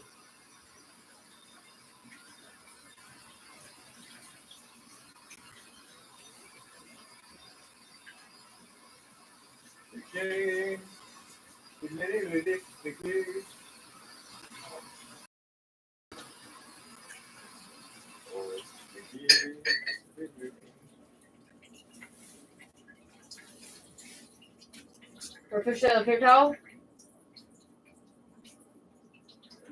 Okay.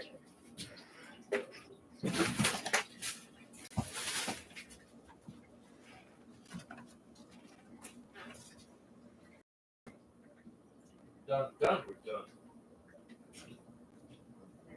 We're done. That way. Okay, so now I need.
Baby, What? love you up. What do you want?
Mm.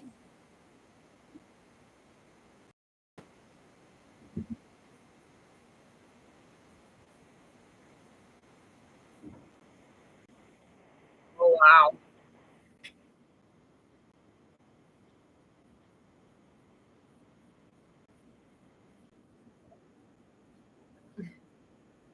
It is 7. I like the countdown shit going on. And who does it? No, that's the pork. Oh, shit. Clock workers. Oh, wow. Yeah.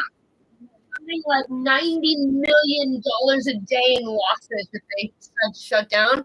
They said right now they did a walkout, and they said that they're going to lock employees out of the company. So employees will show up to work, and the doors will be locked. Pretty sad.